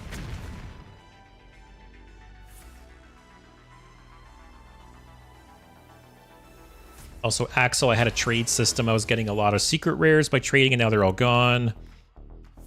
Metavad agrees. Also had a really cool deck of Pokemon TCG. Then they nuked all the old cards. That's kind of crazy. So you're telling me so there was basically, imagine, is it like if Hearthstone just deleted itself and came out with like Hearthstone 2 and everyone's collection started over? Is that what happened? Because that's crazy if so. Yes? Wow. That's crazy. I feel like if Hearthstone did that, right? If Hearthstone just wiped the game and started over, I would not start over. I would pick a new game at that point.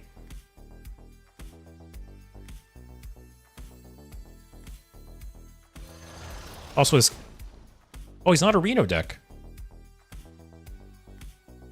Maybe just start ripping these. Get some big stuff on the board. He must be like an Odin deck.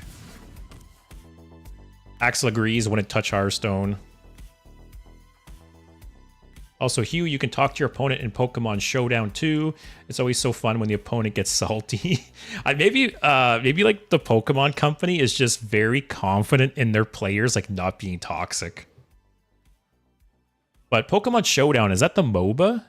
The Pokemon MOBA? Which I've never played, but I've seen some people play it and talk of it.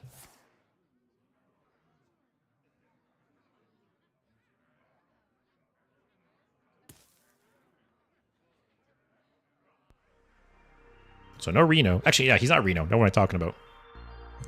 Oh, Pokemon Showdown's fan-made. So it's not the MOBA? Oh, Pokemon Unite is the MOBA. Ah, okay. So what's Showdown then? Showdown is a fan website to play competitive Pokemon. Oh, okay. So it's a fan-made version of the card game then. Okay.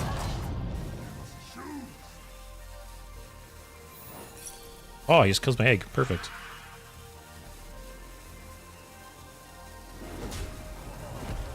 Oh, poor warrior, guys. Tonk? Tonk?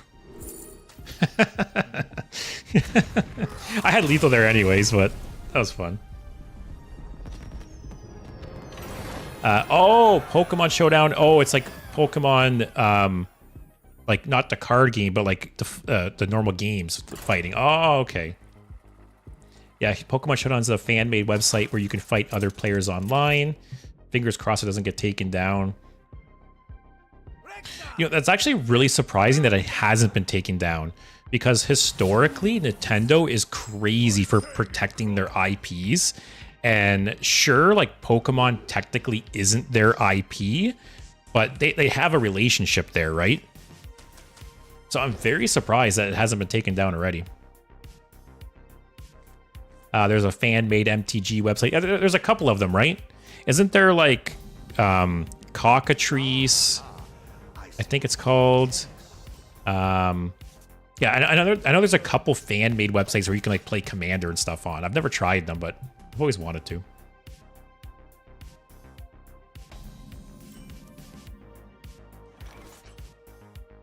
After this game, maybe I'll switch to the tier list.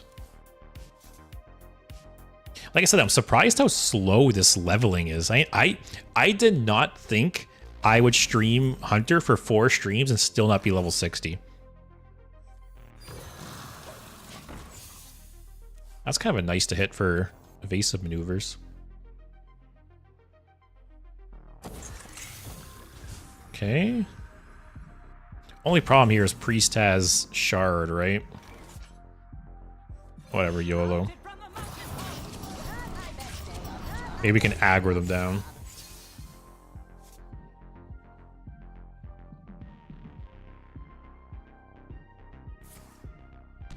Yep. That's not the worst, actually.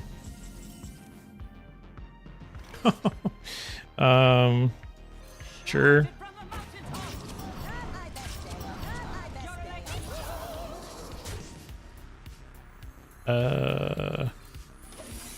All right, got another board clear, Mr. Priest.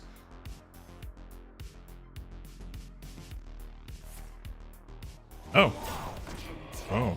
Oh, it's Big Priest. Okay. Oh. Oh, I want to infuse Sylvanas. That would be cool. So you.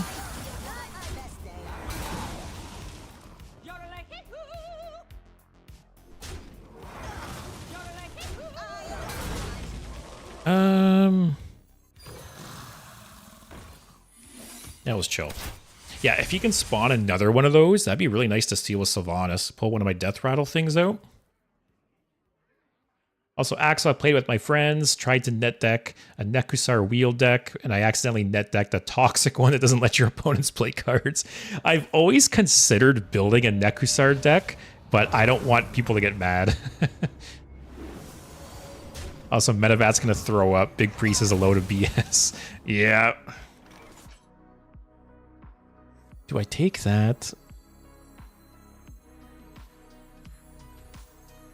Or is there something? Nah, I think I'll just do it for like the tempo.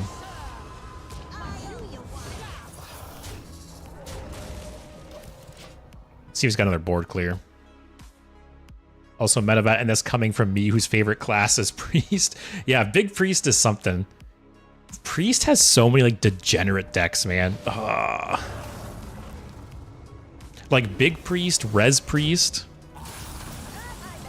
Okay.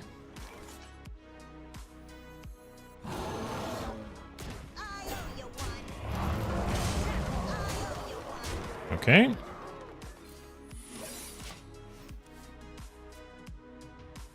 Got a board clear. He is healing for 10, but I got a shit ton of damage on the board.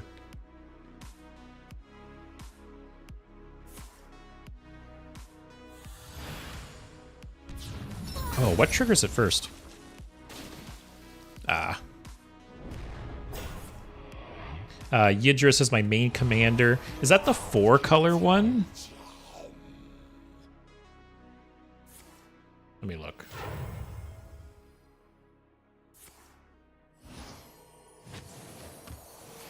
Oh, yeah, that's what I thought. Yeah, nice. I think those older 4-color commanders are pretty cool. Oh, Jesus.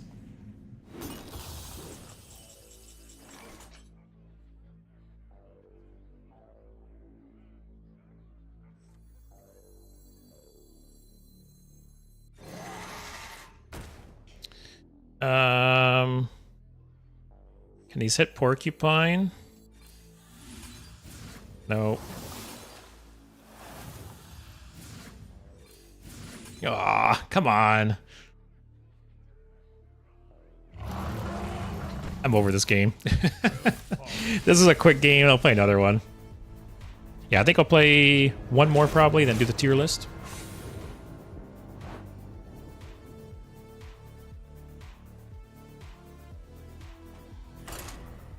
But yeah, I've always wanted to try one of those online commander websites.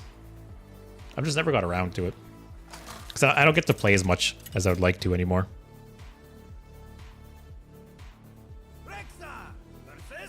Oh, Hunter versus Hunter, final game. Versus the Golden Hunter with the legend back. Okay. Let's see who's the better hunter. Actually, I'll keep explosive. He might be doing some aggro bullshit. My friend built a rat deck. Man, I've talked about it previously, but I love tribal decks in Magic so much. Like, tribal decks in Magic blow away tribal decks in Hearthstone. That's one area Hearthstone could really like take a page out of Magic's book. Is I wish there was more tribes and more of a focus on tribal decks. I think they're great in Magic.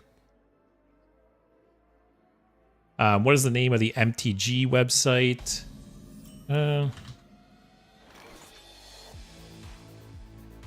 Yeah, one of them is Cockatrice, which I sent the link for. I forget what the other main one is. I don't know if Axel, do you know? What's the other like main site people use to play Commander online? There's another big one, but I forget what it is. Recruit, this does nothing. Let me Google it. Play Commander online. I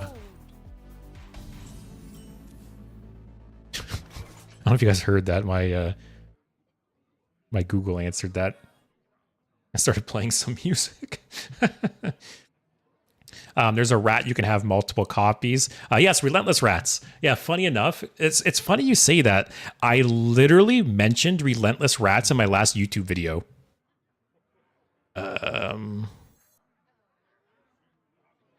This hand's not great. I want to save the coin. Yeah, in my last custom Hearthstone video, I could show you guys. There was a card. If anyone's familiar with StarCraft, let me see. Yeah, if anyone's familiar with StarCraft, this is one of the cards I highlighted in my most recent custom Hearthstone video. Basically, at Zergling, 1 mana 2/2, and it says you can put unlimited amounts of these in your deck. And when I was talking about this in the video, I actually mentioned the card you were talking about, Axel, because yeah, it's right here, Relentless Rats. Relentless Rats gets +1/+1 for every other Relentless Rats on the battlefield, and you can have any number of them in your deck. So yeah, similar to that. Yeah, I just mentioned that in my video the other day. That's funny. Heard of StarCraft, never played it. Man, I loved StarCraft growing up.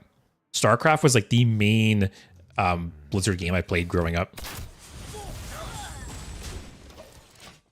Oh, so what's this guy playing? Not a Reno deck.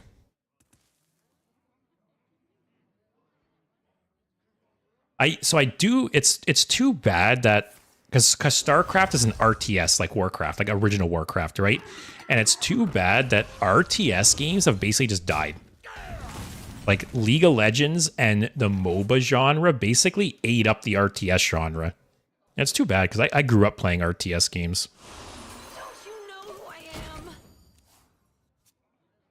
Hugh says, imagine Zergling Crystal Cove Rogue. Yeah, I'm pretty sure I remember someone commented on my video mentioning the same thing. Yeah. But I do think it's only a matter of time before they add a card in Hearthstone that you can put like 3 or 4 copies of into your deck. I feel like it's got to happen at some point, right? I don't think it'll be unlimited. I don't think there'll be a card that you can just put like 20 copies of in your deck. But there's got to be a card eventually that lets you put like 3 or 4 copies in. I think that'll happen at some point. Also, Menovac Gravel Snout Knight. What card is that again?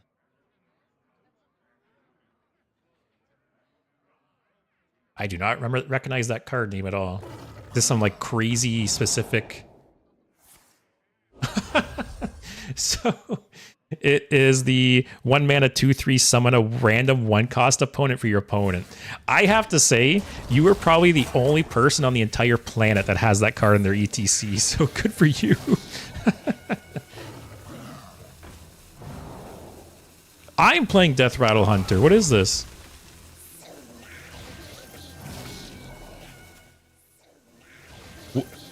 Is this a combo? Is this on purpose?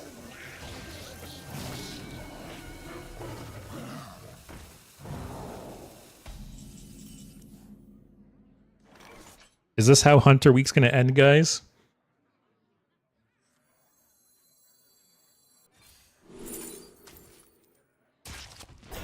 Oh, got a taunt. I don't think it matters. Metaman, have you not seen this yet? I have never seen this combo. Also, my friend summoned infinite copies, so I used a card that damages you based on creatures. Oh, you talking like Boros Charm? I've always wanted to win a game with Boros Charm. Let me show you guys.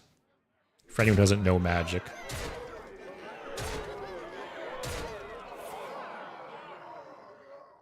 So, Boros Charm. It's actually like like Hearthstone. It's a choose one card. So it says, oh, it's not Boros Charm. Oh, no, it's a Rakdos Charm. It's Rakdos Charm I'm thinking of, right? Yeah. So, yeah, it is a choose one card. And it basically, one of the options exiles your target player's graveyard, which don't really care about that or think about that. But one of the options, it says each creature deals 1 damage to its controller. So one thing to keep in mind in Magic is there's no limit for the amount of creatures you can have on the board. You could have like 200 creatures on the board in Magic, right? So if you were to play this card against someone in that situation, it would just one-shot them. And I've always wanted to win a game that way. That's always been a dream of mine. I feel like every red-black deck I've ever made, I've always put this card in there for hoping that I'll win with it one day.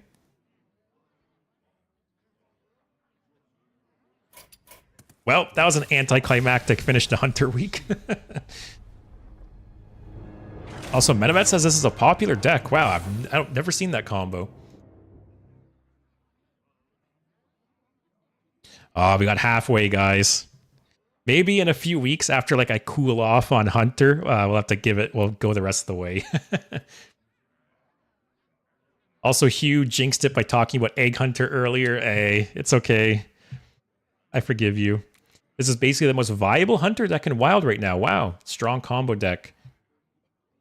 It uses a ton of copied 0-cost lions to control the board.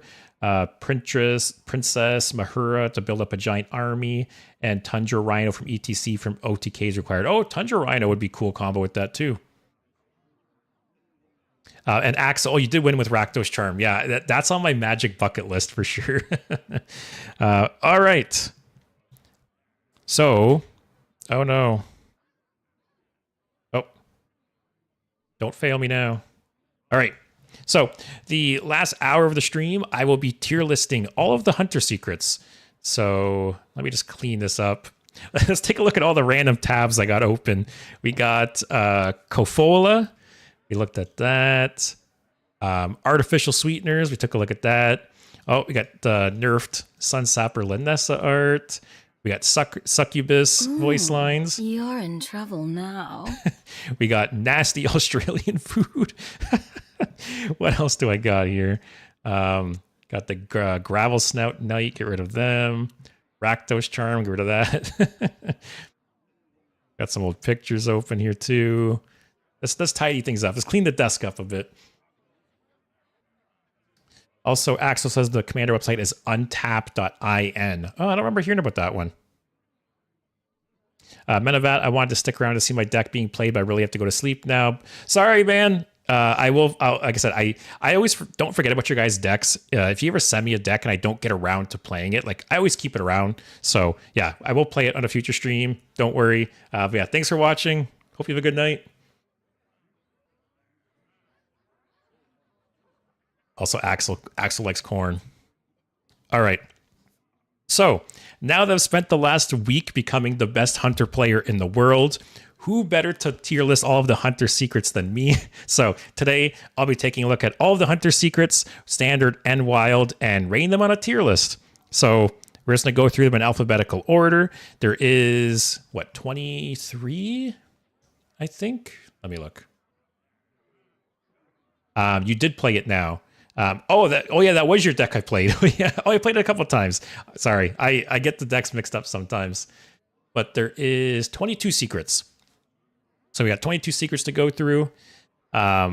You have no debt towards me. Don't worry. Hey, still, I don't want to leave everyone in the dust. But anyways, we'll start things off. First Hunter secret is bait and switch. So just so it's clear, I guess, going forward, obviously all the secrets are the same cost. They're all 2, so I'm not even going to mention that going forward. So this secret is when a friendly minion is attacked, give it +3/+3. And I don't know. So maybe one thing I should clarify too is I primarily play standard, so I'm probably going to be rating these for when they were in standard. But am I crazy to say bait and switch is an A? I feel like bait and switch has caused me to lose like so many games. Also, why did my music stop? Oh, except Google heard me at one point and started playing some other music. All right, there we go. Axel says S. Bait and switch is pretty damn good. Yeah, like I think it's an A at the very least, right? There's so many times I've made an unfavorable trade into bait and switch, and that buffed minion just like runs away with the game. So this might end up going up to an S. I'll have to see kind of as we go, because obviously as I tier list things more and I get a better feel of like what fits into each tier, I might adjust things a little bit. But I think to start off, it's at least an A, but it could go up to S. Q says explosive trap has got to be S tier because it's such a cheap board clear, especially in WoW with all the pirates running around. Yeah, so the next card is... Did I do the order wrong?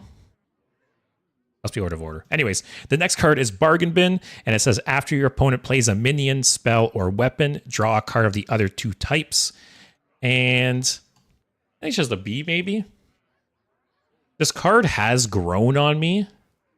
It's very nice because you can use it to like tutor specific cards, right?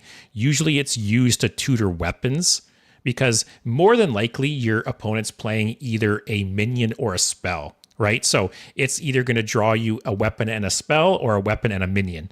So 95% of the time, it's going to tutor you a specific weapon. So it's very good for that. Also, hey, Emic. Perfect timing, just in time for the Hunter Secret tier list. So far, bait and switch is at an A.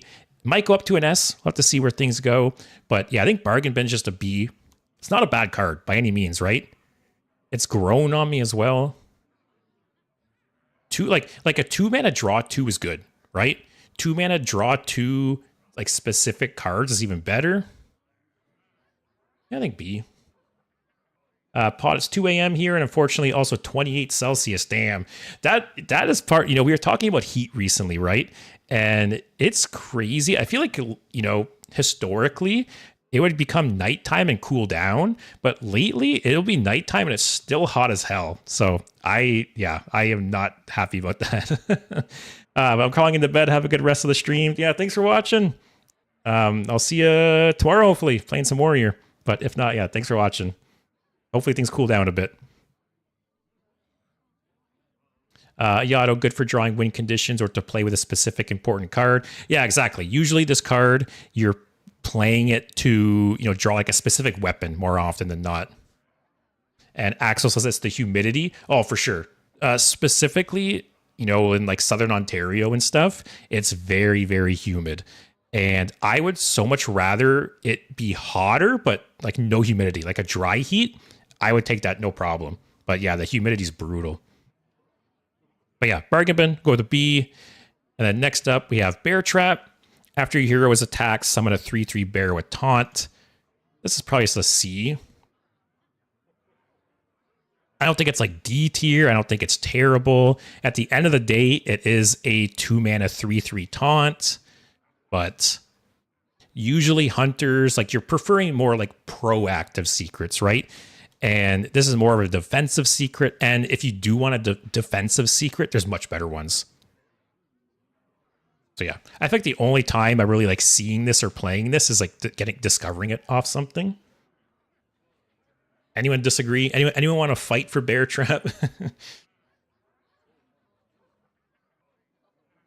I don't think it's D tier though. Axel says nope. Ayato says, nah. All right, we're all on the same page. All right, so next up is Cat Trick, and it says after your opponent casts a spell, summon a 4/2 Panther with Stealth. And funny enough, I feel like in the earlier years of Hearthstone, this card was much stronger. But I feel like nowadays, it's so easy for so many classes to kill a 2 damage stealth minion that it's made this card worse, right? Like, I feel like it's C with Bear Trap. You know, obviously a 2-mana 4/2 stealth is good, but like I said, there's so many AoE spells and so many ways for classes to clear this out before you can even do anything with it. But I think in the earlier years of Hearthstone, I feel like this card was stronger before, you know, board clears got more prevalent and cheaper. Also, Axel, I'm assuming you're talking about Cat Trick or Bear Trap. Yeah, played during TGT S tier. But yeah, I think I'll go C tier for Cat Trick. It's kind of similar to Bear Trap in that I feel like you only ever really see it or play it if it's discovered. Like, how often are you actually seeing these cards being placed in the decks? Not very often, I don't think. And next up is Dart Trap, and it's after an opposing hero power is used, deal 5 damage to a random enemy. Am I wrong here, or is this one just D tier? Imic says it's like Huffer for 2 mana. So I agree. You know, if it lives, obviously a 4/2 stealth for 2 mana is great. But like I said, I feel like there's just so many cards now that can just deal 2 damage to the board and kill it while it's in stealth before it even gets to attack. I think that's my downside with it. But yeah, anyone disagree? I think Dart Trap's a D. You know, it is one of the easier ones for the opponent to just avoid, right? It is very easy to just not play your hero power and just not trigger this. And even when you do trigger it, it's a random enemy, right? So if they have a bunch of stuff on the board, they can more than likely soak it. Axel says D for Dart. So I'll say, if at the end this is the only thing in D tier, we'll rename this to Dart tier.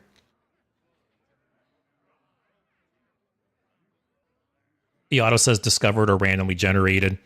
Yeah, I don't like Dart Trap. Like I said, I feel like every time I do discover it or randomly generate it, the opponent just avoids it. The opponent just doesn't hero power, or by the time they do hero power, they're in a favorable position to either, you know, absorb it or have a minion tank it or something like that. So next up we have, why are some of these in the wrong order? Next up we have emergency maneuvers, and I was playing this card today. When a friendly minion dies, summon a copy of it. It's dormant for 1 turn. Is this C or D? I feel like this card is so niche. Like, is there any kind of deck where you're running this that's not some kind of like meme deck? Like, I was playing this earlier in the Elwyn board deck I was playing, and it worked good, but is there any like legit deck you're playing this in? Obviously, it's got like the Death Rattle synergies. But one problem with this card too, and I ran into this problem earlier today, is, you know, your opponent needs to attack into you to trigger it, right? If they just keep ignoring your minion, then it just doesn't trigger. So I think maybe it is D tier for that reason, because similar to Dart Trap, it's super easy for them to avoid. Like, you look at these other secrets, right? Attacking into a minion, I guess that's the same as evasive maneuver. But Bargain Bin, very easy to trigger, basically do anything and it triggers. Attacking your hero, easy to trigger. Casting a spell, easy to trigger. Dart Trap is a little harder to trigger. And then also evasive maneuvers. Especially, I feel like evasive maneuvers is so obvious. Like, there's very specific minions you could have on the board, and if you drop a secret, it's like, oh, that's evasive maneuver. I'm just not going to attack into it. So I think that's why I'm low on it, is it's very telegraphed and it's very easy to avoid. Does that sound logic? Axel says good with Hydra. Like, don't get me wrong. I think in certain decks, it is good. I just think it's so easy to avoid or play around it. But next up, we have Explosive Trap. This is one of the OG secrets, and it's when your hero is attacked, deal 2 damage to all enemies. I think this is an easy S tier. You know, the fact that it hits face is a bonus. It is one of like the cheapest board clears, I would say. Like, is there any other card that is just 2 mana, deal 2 damage to all enemies? I don't think so. There's 3 mana spells like that, but I don't think 2. And yeah, it does everything like Hunter wants to do, right? Damages their face, minimizes their board to contest with your board. Oh, the quick draw card for Mage. Oh, you are right. Yeah. If you quick draw it. But yeah, I think it's S tier. I feel like there's never been a time that this card wasn't standard legal and it wasn't played. Like, it's just a generally good secret that always sees play. Hugh says table flip with a full hand. All right, you got me there. So then next up, not Explosive Trap. Next up, we have Freezing Trap, another OG classic secret. When an enemy minion attacks, return it to its owner's hand. It costs 2 more. This one... Oh, why is it down here? This one, S tier. Easy S tier, I think, again. I think this, so far, possibly... Yeah, I think this is the strongest Hunter secret. Anyone disagree with that? Like, I think Freezing Trap, out of all the Hunter secrets, has... Oh, so why is my music not playing again?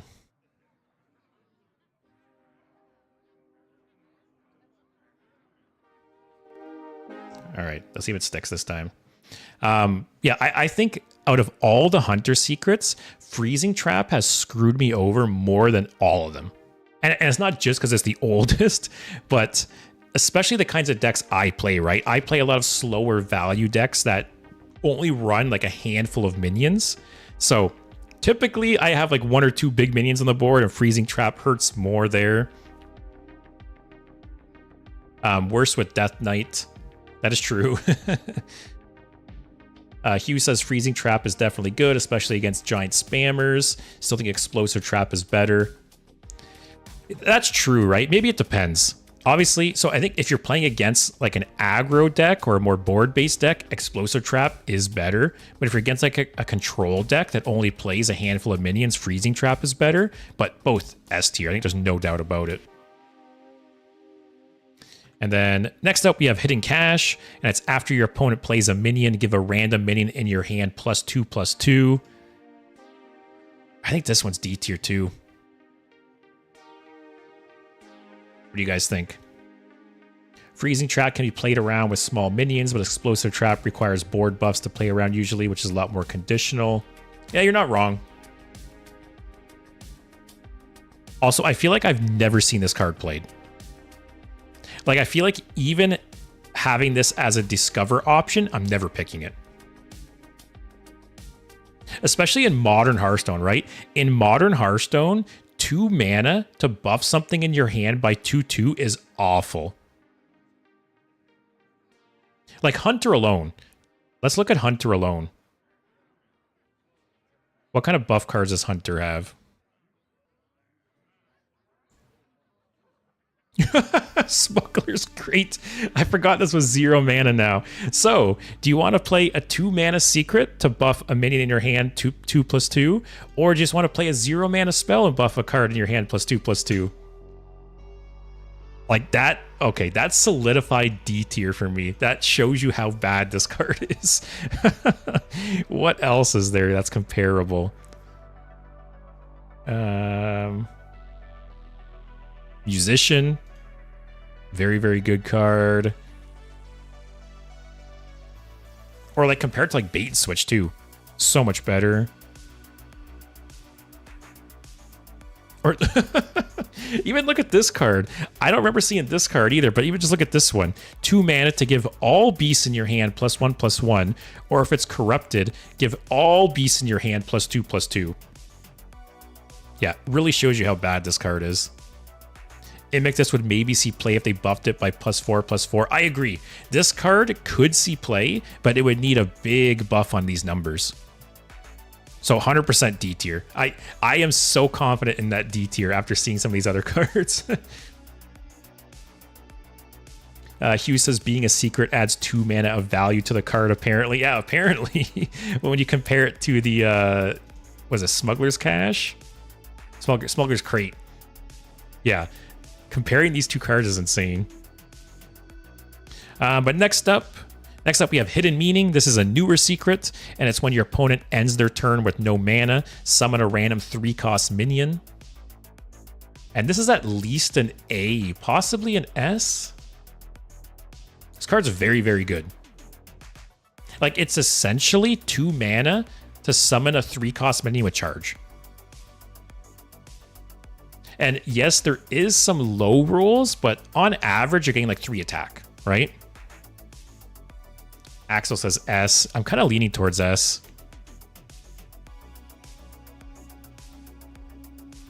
I almost... is bait and switch still an A then? I think Hidden Meaning is better than bait and switch. Yeah, hidden Meaning on 2 and having it trigger so strong. And there's some crazy high rolls. Freeze, I would say, is an A. I think, like I said, I think the reason Freeze is S tier to me is because of the kinds of decks I play. I'm tipped, like, a lot of my decks have like 5 creatures in them, right? And Freezing Trap is just backbreaking against, in like those situations. So I think that's why. Because I think it's like I said, I think it's deck dependent. Some decks, Explosive Trap is insane, and Freezing Trap is kind of who cares. And then other decks are the opposite, where Freezing Trap is very, very strong, and Explosive Trap is just kind of meaningless. But yeah, I think overall they're both S, and especially for me, with my personal experience, I think Freezing Trap's an S as well. And I think Hidden Meaning, I could go with S for Hidden Meaning. Yeah. This one makes you play like awkwardly too. Like, I've had turns where like I burn my coin just to not trigger Hidden Meaning. Or you make like a suboptimal play and don't use all your mana to not trigger Hidden Meaning. Because it's that good. So yeah, I'm happy with S tier there. Next up, we have Ice Trap. When your opponent casts a spell, return it to their hand instead. It costs 1 more. Is this just like a B? It's kind of funny how Freezing Trap increases by 2, but Ice Trap increases by 1. I feel like if Ice Trap increased by 2, it would be much, much more competitive. But maybe it depends, right? Because once again, Ice Trap, there's certain situations I feel like where Ice Trap can just like win you the game. There's certain situations where it's like S tier. But there's other situations where it's not great. Maybe it evens out to an A. I do remember back in Apprentice League, I would play King Crush, run it into the opponent, and then get Ice Trapped back to my hand, becoming unusable. Yeah, I remember that. I've had situations like that, yeah. The other one is, what was that rogue card?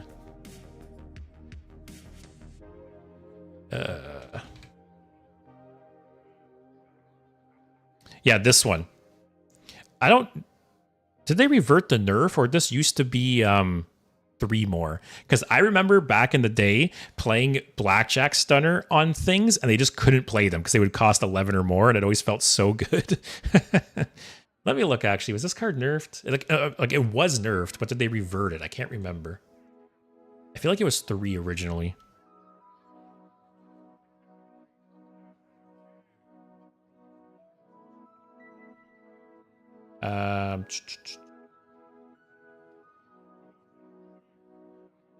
Oh, no, no. Yeah, you're right, Emic. Yeah, it was always 2. It was nerfed to 1. Okay.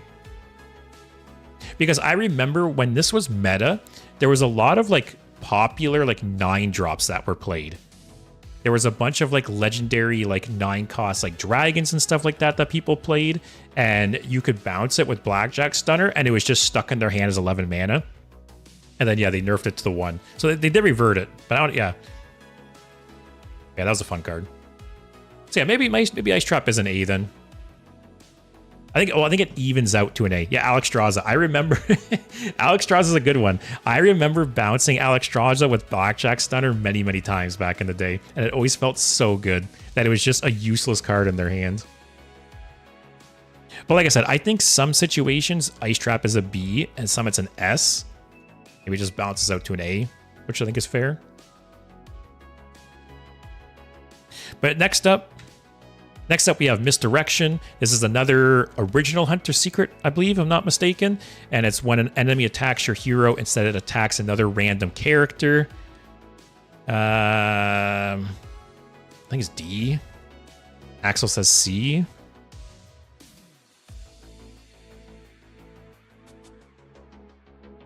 Actually, I think this gets bumped up to C by the fact that, you know, like they could attack you with a minion and it can make it hit their face. So it's potentially like a bunch of face damage.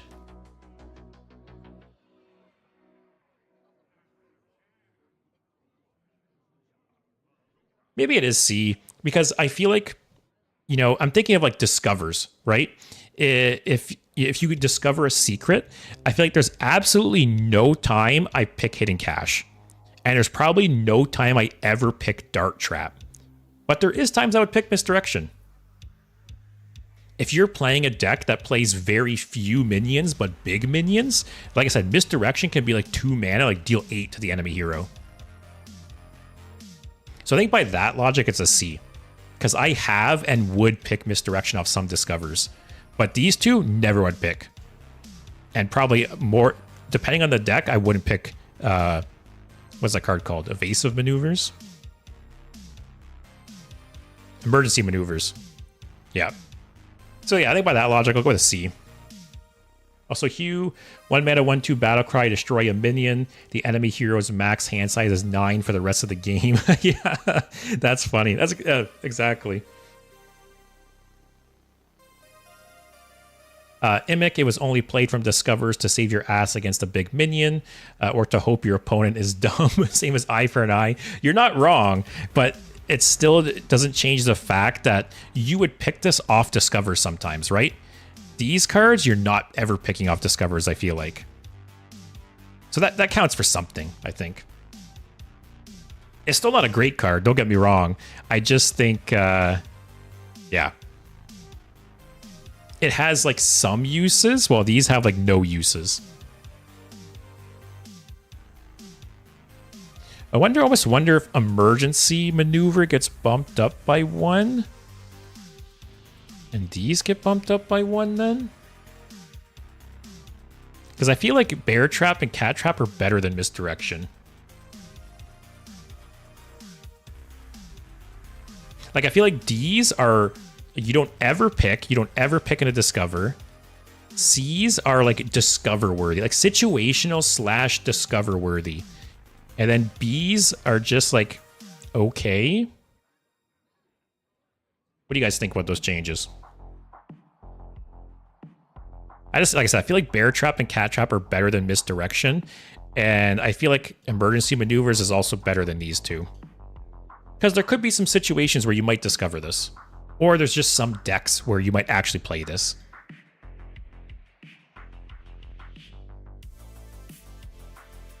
Imic, I remember Dart Trap was playable at one point when Justicar was playable. Really?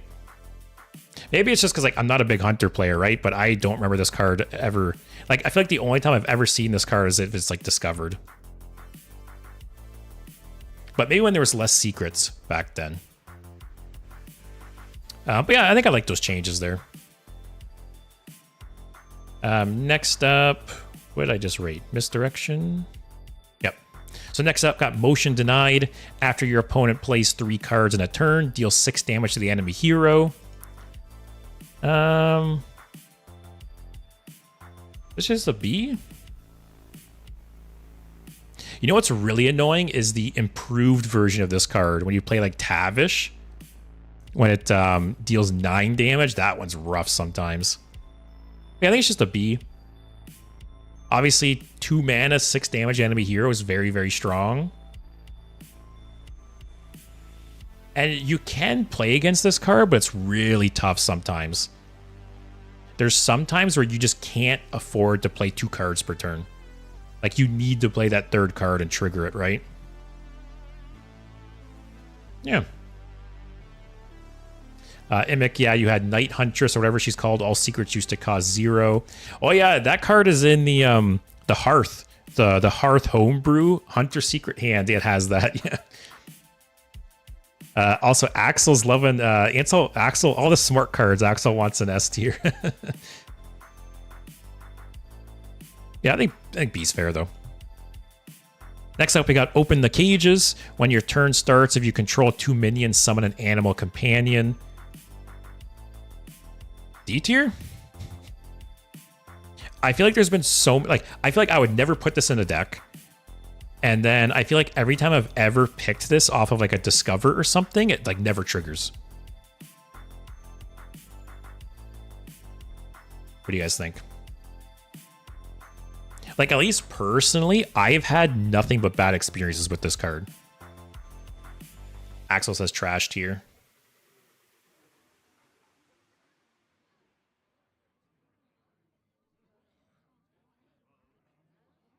Because again, I feel like D tier here. D tier is basically the secrets I won't even pick off at Discover. Like, they're that bad or like they're that situational. This is just worse cat trick. Actually, that's a good way to put it, actually. Or even kind of like Bear Trap, right? Compare Bear Trap to like Misha. And Cat Trick is like Huffer. It's a very much worse version of those 2 cards. You're right. Yeah, casting a spell is much easier. Yeah, that's a good comparison. And like I said, personally, I have had nothing but bad experiences with this card. All right, D it is. Next up, we got Pack Tactics. When a friendly minion is attacked, summon a 3/3 copy. I feel like this is a C. I feel like C tier is like the situational secrets. The ones that they're good for very specific decks, or they're possibly good discovers in certain situations. I think that's my C tier explanation. And I feel like Pack Tactics fits in that explanation.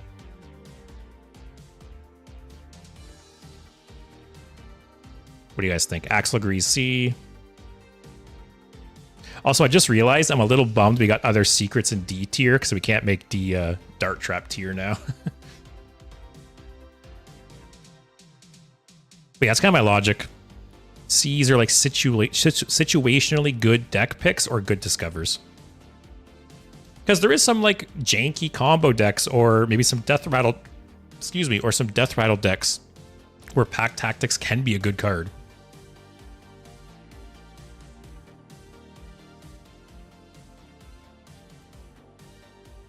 What do we got left? 7 secrets. Actually, they're very spread out. I actually really like this because I've done some tier lists where I feel like barely anything goes into like C and D, and they're very like they're not very spread out. They're very like centered in specific tiers. So far, everything's very spread out. Also, Axel's a 2 mana 3/3. Yeah, but I guess, you know, like I said, this can situationally go in some decks where you're usually copying some kind of like Death Rattle or some kind of passive effect. So I feel like if you do play this card, it's very rarely just for like a vanilla 3/3. You're getting something else out of it. Next up though, we got Pressure Plate. After your opponent casts a spell, destroy a random enemy minion. Is this D tier as well? I feel like it's, I don't know. I feel like it's so inconsistent. It's so easy to play around. Axel says B.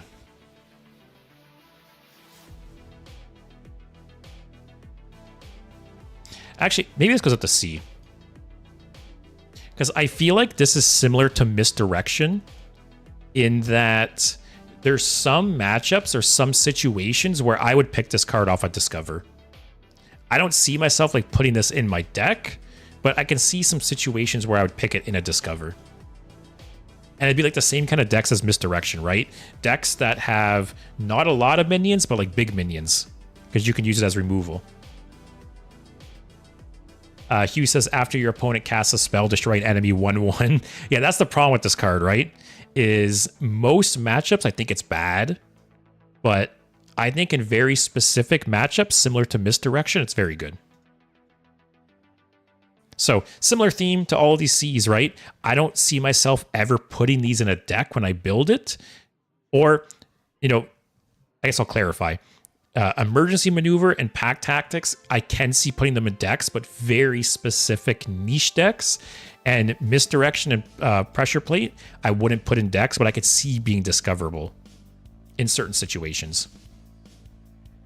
Axel would be S if it went face. Can you imagine? If it just said, after your opponent casts a spell, destroy a random enemy.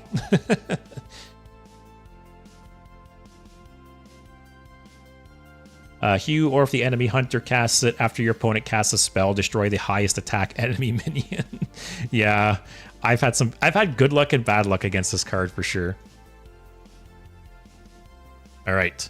So next up, we got Rat Trap. After your opponent plays 3 cards in a turn, summon a 6/6 rat.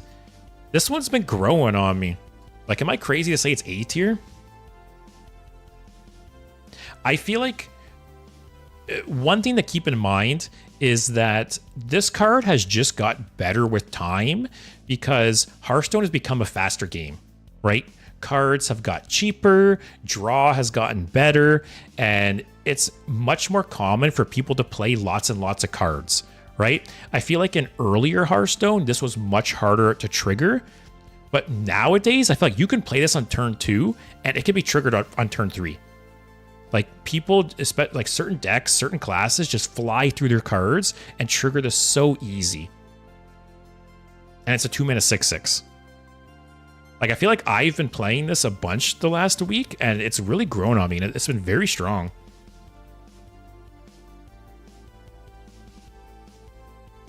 And like I said, I think it's an example of a card that's just got better with time. Like, the power creep of Hearthstone has made this card better, basically. So yeah, I think it's A. Axel agrees. Once again, things are very balanced here. All right. Next up, we got Snake Trap. This is an OG secret too, if I'm not mistaken, and it's when one of your minions is attacked, summon 3 1/1 snakes. I think it's just B tier. It's not bad. It's not great. Actually, it's very similar to like Bear Trap and Cat Trap, right? Used to be good, but not anymore. I don't know if like based on my logic, if it's quite C tier. Because I feel like the C's are you either never put in your deck, or they're very niche picks, or they're only like discoverable. I can maybe see like a token deck running Snake Trap. And it's similar to Bear Trap, right? Bear Trap is a 2-mana 3/3. Snake Trap's 2-mana 3/3. Yeah, B maybe. If I was ordering these in terms of like best to worst in the tier, it would definitely be towards the bottom of the tier. But I think it just barely like squeaks into B tier. Face Hunter used to run it. Yeah, like I feel like if you're running a hunter deck, like a token hunter deck with like saddle up and stuff, like I can see running Snake Trap still. Yeah. I like B. Very comfortable with that. Next up, we got Snipe. So Snipe is an OG secret, but it was actually buffed. I forget when exactly, but for a long time, most of the time, I believe, it was after your opponent plays a minion, deal 4 damage to it. And then at some point, like I said, I forget when exactly, it was buffed to 6 damage. This one's tough. I feel like at 4 damage, it was like a C tier. Maybe it's just B tier now at 6 damage. What do you guys think? I don't think any of the other Hunter secrets were buffed or anything, right?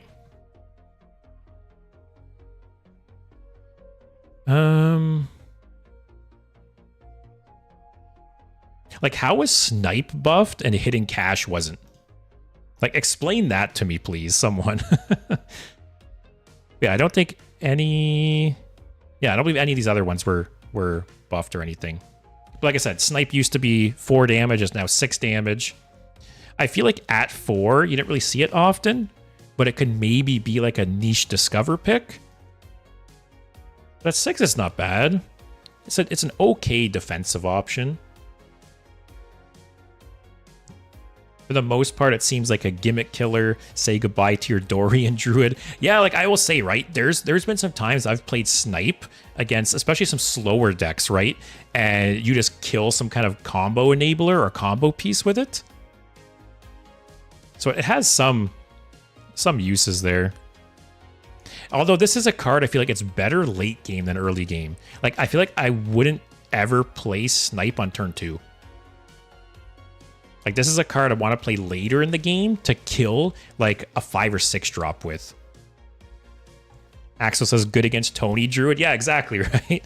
Because there's been times I've hit combo pieces with this card, and it feels so good. There's been times I've seen someone play some kind of combo piece, Snipe kills it, and they just concede. And it's happened to me as well. So, it has some uses. Not an amazing card, not a trash card. I think just middle of the road. And then, oop, not that one. And then next up, we got Venom Strike Trap. When one of your minions is attacked, summon a 2/3 poisonous cobra. Is this D tier as well? I feel like this card is just so easy to avoid. C. Actually, no, I'll give you that because, I keep thinking on my logic for C's, right? My logic for C is cards that you might pick off a Discover. Like, they can be good in some situations, and I would agree. Like, these cards, I'm never picking off a Discover, right? Venom Strike Trap, I will pick off a Discover sometimes. So that does bump it up, I think.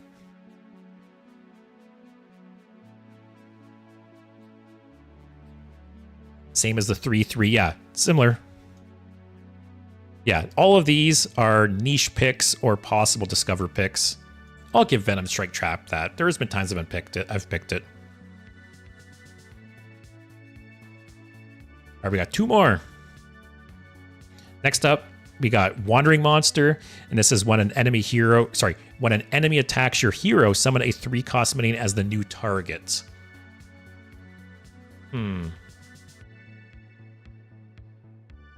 Axel says S. Is it that good?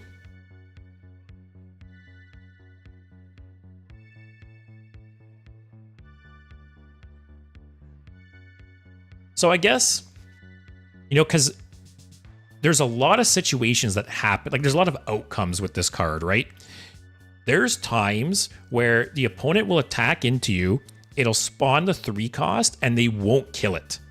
So it hits them, and then it passes to you, and you get to attack with that 3-cost still. That situation, amazing.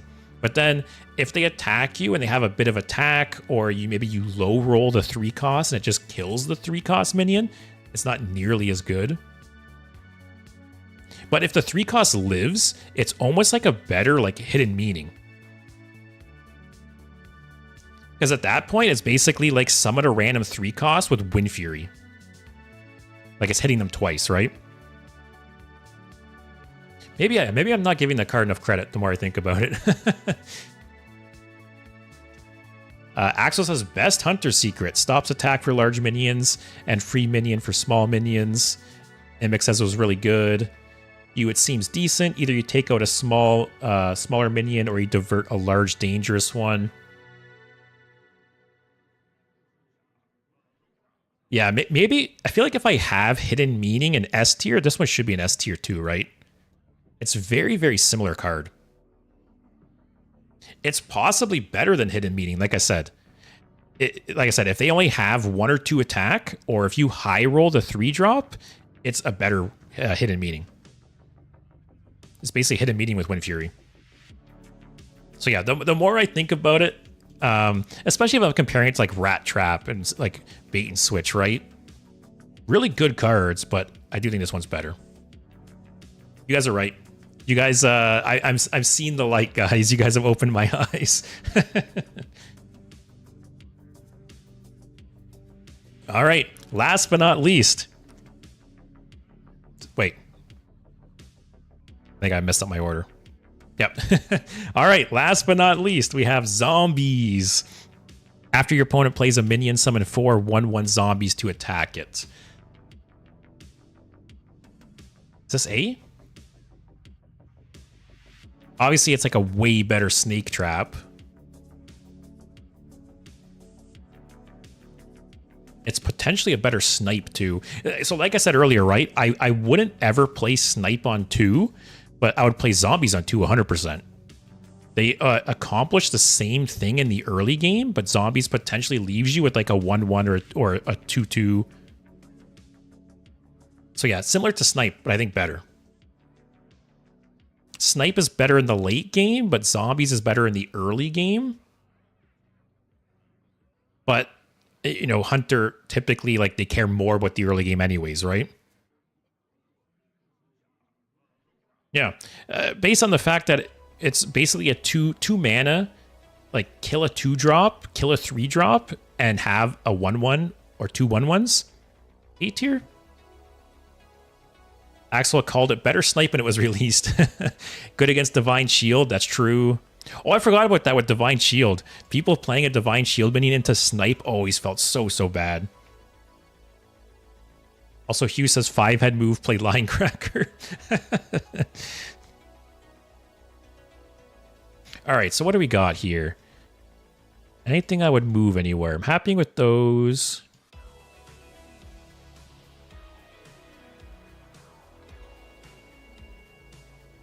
I almost want to move Bargain Bin up to A. Like, looking at all these others in B, is Bargain Bin better? I feel like now that we've fleshed this out a bit, I can see Bargain Bin in A. You guys agree? Disagree?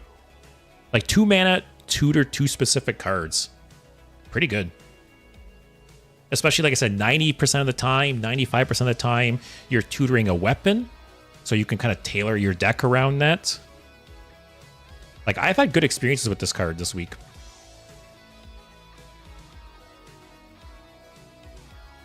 Axel, I played the Warrior 5/5 against bees. You're talking like the Minotaur? The one that gains you armor? That's really funny if so.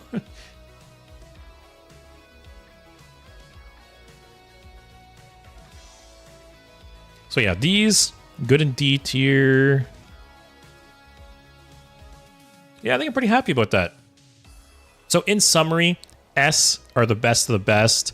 You know, these are cards you are always putting in your decks. You're very happy to discover. They can just be game winning. You know, these secrets can turn the tide of a game, or they can help you just run away with the game. Got Explosive Trap, Freezing, Hidden Meaning, and Wandering Monster. Yeah. Freezing Trap can just be back-breaking. Actually, yeah, Explosive and Freezing can just be back-breaking, and Hidden Meaning and Wandering Monster can just run away with the game for you. A tiers are just very, very good cards, very solid cards. Bait and Switch. Bait and Switch is like almost an S tier, because Bait and Switch can just run you away with the game as well. Ice Trap. So, I feel like Bait and Switch is comparable to these two cards, and Ice Trap is comparable to this card, but just not quite as good. And then Rat Trap, as mentioned, Rat Trap's very easy to trigger nowadays, and it's a 2 mana 6/6. Zombies, You know, usually you're killing a 2-drop or a 3-drop and having a minion or 2 left. And Bargain Bin is just a 2-mana, 2 cards, very solid. And the Bees are just average, just fine cards, not great, not terrible. Maybe used to be a bit better, and I've kind of got power crept out. So Bear Trap, Cat Trick, and Snake Trap all summon minions. Snipe is a removal, but I'd say Bees is better. And then, what's this card called? Motion Denied. And then Motion Denied, so similar to Rat Trap, right? The power creep in Hearthstone has made Motion Denied just easier to trigger over time. And it is a 2-mana fireball to face, which is nice at times.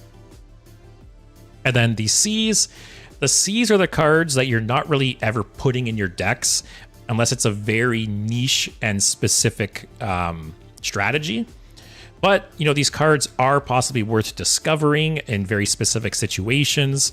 So both Misdirection and Venom Strike, you know, depending on the situation, can be good defensive tools. Actually, Pressure Plate as well.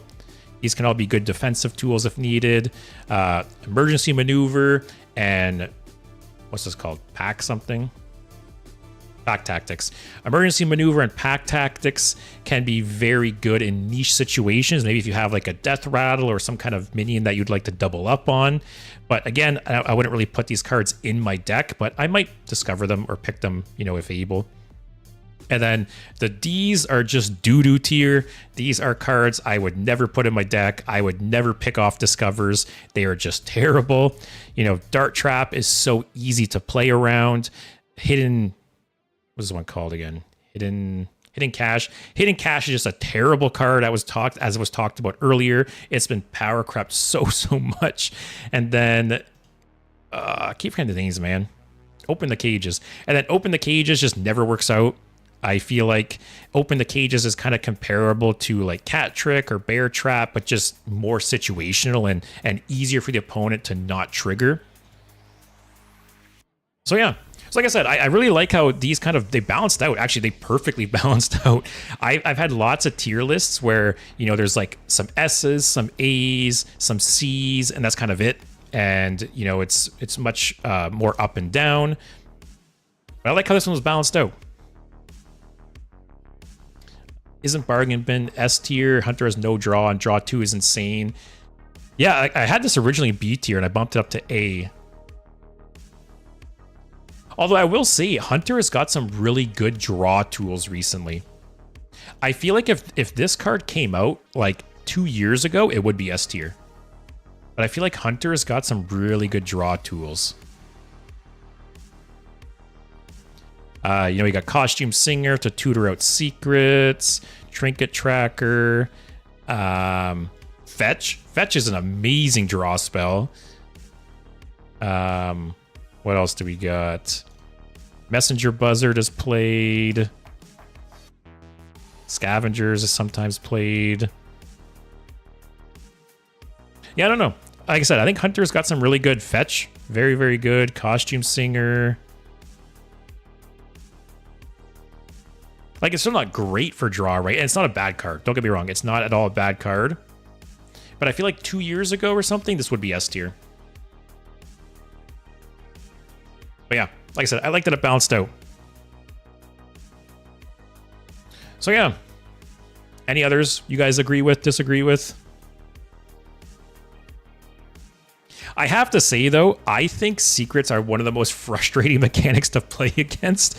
I'm not a fan of playing secrets, especially Hunter secrets. You know, I'm not a big fan of Hunter, and I just don't like its play style. And I don't think they're fun to play. I think they're miserable to play against. If I was to do a tier list for, you know, like mechanics, which I will do at some point, secrets are going like in D tier for me. I think they're a cool idea in paper, but I just think the execution's not great. I think because there's so many secrets nowadays, you know, if there was only like 5 secrets, right? And, you know, you had a general idea of what secret it could be, it's a little easier to play around them, and it's a little more of like thinking involved. But especially in Wild, right? If someone plays a Hunter Secrets, there's so many options. And it's like there's so many situations you have to play around, especially if it's a randomly generated secret. And it's just not fun to me. Hugh, crazy how Starving Buzzard was a 2-1 when Toy Boat is a 2-3. And didn't they revert the nerfs on Starving Buzzard, right? Yeah. Starving Buzzard got nerfed to, what, 4 mana at one point?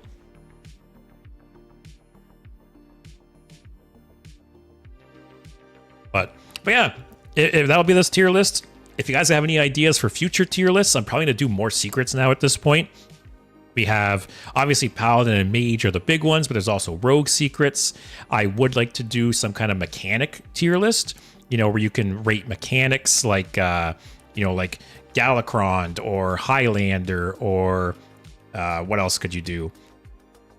What are some other mechanics? Why am I drawing a blank on this?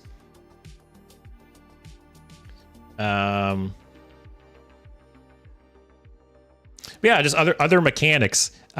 Reno card tier list. Actually, that would be a good one. Excavate. So I have a surprise for you, Axel. I have an Excavate tier list already. I think Excavate was like the second tier list I did. So if you go to my YouTube, I got all the tier lists. Yep. Excavate tier list was the second one I did. So I've done Keywords was my first one. Then I did Excavate, and I did the Twist Heroes. Then I did mini sets, and then Titans. I've also done Colossals. I streamed it a week or two ago, but I haven't edited it or put it up yet. So the next tier list to go up on YouTube will be Colossals, and then I got the Hunter Secrets. But yeah, like I said, I'd like to do secrets for all the classes. I would like to do mechanics. Highlander payoffs. That was a good one, Mimic. There's so many. I have a whole list. Let me open it up, actually. I have a whole spreadsheet where I keep a list of like ideas and stuff like that. Hugh says Cthulhu. So I think actually another good one would be like the Old Gods, because all of the Old Gods have like 2, 3, or 4 cards at this point. It would be cool to rate all of the, you know, Cthulhu, Nazoth, Yasiraj, and Yogg cards. I think that'd be a good tier list. But let me look here. So Whizbang decks, I would like to tier list at one point. Death Knight hero cards, do that. Oh, boards. I want to do boards at one point. Tier list all the different boards. That'll be a good one. Also, I want to do tier list all of the early access cards. So basically every expansion, you know, before it comes out, like, was it like 3 weeks, 2 to 4 weeks before an expansion comes out, they always release a card for free to everyone. Get rid of all these filters. So for Perils in Paradise, it was Marin. Wherever he is. Yeah, so Perils in Paradise, it was Marin. That card came out early. For Whizbang's Workshop, what was it? It was Califero, wasn't it? Yeah, it was Califero. So what I want to do is I want to do a tier list where I rate all of those like early access legendaries, like the legendary, like the expansion announcement legendaries. I think that'd be really fun. Showdown. What was it with Showdown? Was it Thunderbringer?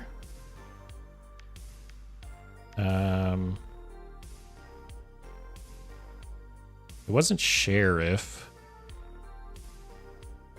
I think it was Thunderbringer, right? Horse. Yeah. So yeah, I'll do a tier list at some point rating all of those.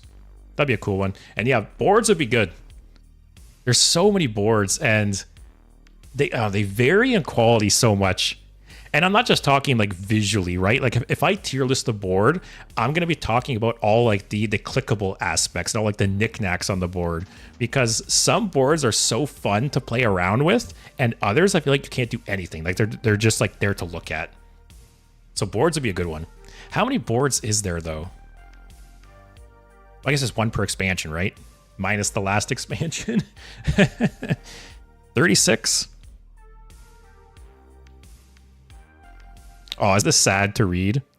As well as one battlefield for every expansion and adventure from Curse of Naxxramas until Whizbang's Workshop. End of an era, guys. Oh, and I forgot. Yeah, there's holiday boards too. That's funny. That's how it's like rendered, it looks like. But yeah, so I'll have to do a tier list for all of the boards at some point. That's a good one. But yeah, like I said, if you guys have any suggestions, go back here. If you guys have any suggestions for future tier lists or ideas or anything like that, let me know. I'm all ears. So these are a lot of fun to do.